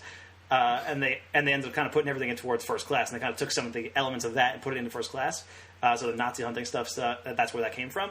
But man, like what I wouldn't give to just see a full movie of that, like that whole sequence, or like anything Fassbender's doing in these movies. Like you said, like Days of Future Past, he's in jail because he was the one who curved the bullet in the Kennedy assassination, that kind of thing. Yeah. Like, you know, there's fascinating stuff that they deal with in these movies, and like it just, man, completely whiffs it in this movie, and it's a bummer. And that says it all. The X-Men ended in a whimper. All right. That's yeah, which is unfortunate, and it's I think even more unfortunate that it came like 6 weeks after Avengers Endgame came out, which was universally pretty acclaimed and like people liked it very much, and like it's going to be like probably the second highest grossing movie of all time, just short of Avatar. I don't know if you saw that, but it's basically like it's not going to quite cross the Avatar bar, which I'm fine with. Honestly, like it's one of those things where it's like I don't really care what is the highest grossing movie of all time, but it's like I see people like online being like, yeah, Avengers Endgame is going to take down Avatar, and I'm just like, I'm okay with the James Cameron movie being a number one. It's one of those things. Plus, it's like a weird anomaly now that Avatar is number 1 too. It's just like a weird thing. It's like, how did this happen? Yeah, it's a weird like moment in history that we have to go back to. But yeah, anyway, that about wraps up our Dark Phoenix. Any last thoughts about Dark Phoenix before we move on, guys? No. I don't remember it. I saw it yesterday, and I like it's very rare that happens. And I wish I could live in the reality where this was the New Mutants, where they just kept pushing it. Because then at least I'd be happy knowing that, oh well, like we got Logan, we got Deadpool 2, and then they got rid of everything else after that. That's all that matters. Yeah. Right. Well, I mean Deadpool will still live on, and whatever Marvel thing happens, Ryan Reynolds is still making those movies. But yeah, X-Men, it's done. That was my prevailing thought when the movie was over. I was like, wow, it's done now. All right, I don't have to see these anymore. What do they have to show from it? Yeah. So that's a bummer. But we'll always have Logan. We'll always have Days of Future Past and X2 and like a bunch of good movies, honestly. But Dark Phoenix, unfortunately, not the finale this franchise probably deserved. So yeah, that about wraps things up this week for Mike Might Go to the Movies. Nick, thank you so much for joining us. Where can we find you on the You can always find me at Twitter account, which is still Downey Plus Ultra at Twitter. Other than that, I'm somehow no legal action taken for that I'm yet? begging for that cease and desist, but they're not coming for me. I think they're scared. But yeah, other than that, I don't do diddly. So yeah, all right. You can find me on this podcast this week and again in March of next year when Godzilla vs. Kong comes out. All right, sounds good. And Mike, where can we find you online this week? You can find me at MD Filmblog on Twitter and also MD Filmblog on Letterboxd. And you can find me at Mike Smith Film on Letterboxd and also at M Smith Filmblog on Twitter. And yeah, thank you for listening to Mike Might Go to the Movies. I'm Mike Smith. That's Mike DeCriscio, and that, of course, is Nick Wermuth. Don't forget to rate and review the show on Apple Podcasts or any other podcast app. And if you want to contact us, hit us up at mikeandmikegotothemovies@gmail.com. Our next episode of Mike and Mike is going to take us to a movie that I am begging, like genuinely pleading with the world that it will be good. We're going to see what Woody and the gang are up to in Toy Story 4. Oh, man. Oh, God. I am so nervous about this movie, Mike. Let's go from one nostalgia letdown to hopefully not another. Yeah. Oh, man. I mean, that original Toy Story trilogy is so perfect, and I just don't... Like, if you're going to break the ending of Toy Story 3, you better have a damn good reason, is all I'm going to say. I mean, Keanu's in it, so... That's true. That could be reason enough. Could be worth it for everything. Yeah. Nick, are you excited for Toy Story 4? I don't care, but I'm probably going to see it. Yeah. Yeah, that's kind of my prevailing. Like when the trailers didn't do that much for me, and that's like to see a Toy Story trailer and like not feel anything. I feel like I've died a little bit inside. You know, it's well, I only see Pixar movies to feel like I still have emotions at this point. So yeah, I'm excited for that. I'll get my annual cry. Yeah, nice. Plus, you can keep an eye out for the next complete works, which will see Nicolas Cage teaming up with Willem Dafoe in Paul Schrader's Dog Eat Dog. Looking forward to that one. I've heard solid things. And that's the end of this week's episode of Mike and Mike Go to the Movies. We'll see you on the other side. To the movies, Mike and Mike go to the movies, yeah! You have chosen wisely. Yeah, so it's the story. It stars Allison Williams and Logan Browning as these two oh my god. Humans. What's the word, Mike? Humans. These two people. No, that kind of sore. Are they? They're cellists. Yeah. Yes, but what's the word? Musicians? No, like not connoisseur. You know what I mean? Like proteges. Protege. Okay. Is that it? Protege. Yeah. So along those. Prodigy is probably what you're thinking of, right? No. Prodigy. Yeah. Oh yeah, protege is like whatever. We're all wrong. What do they do?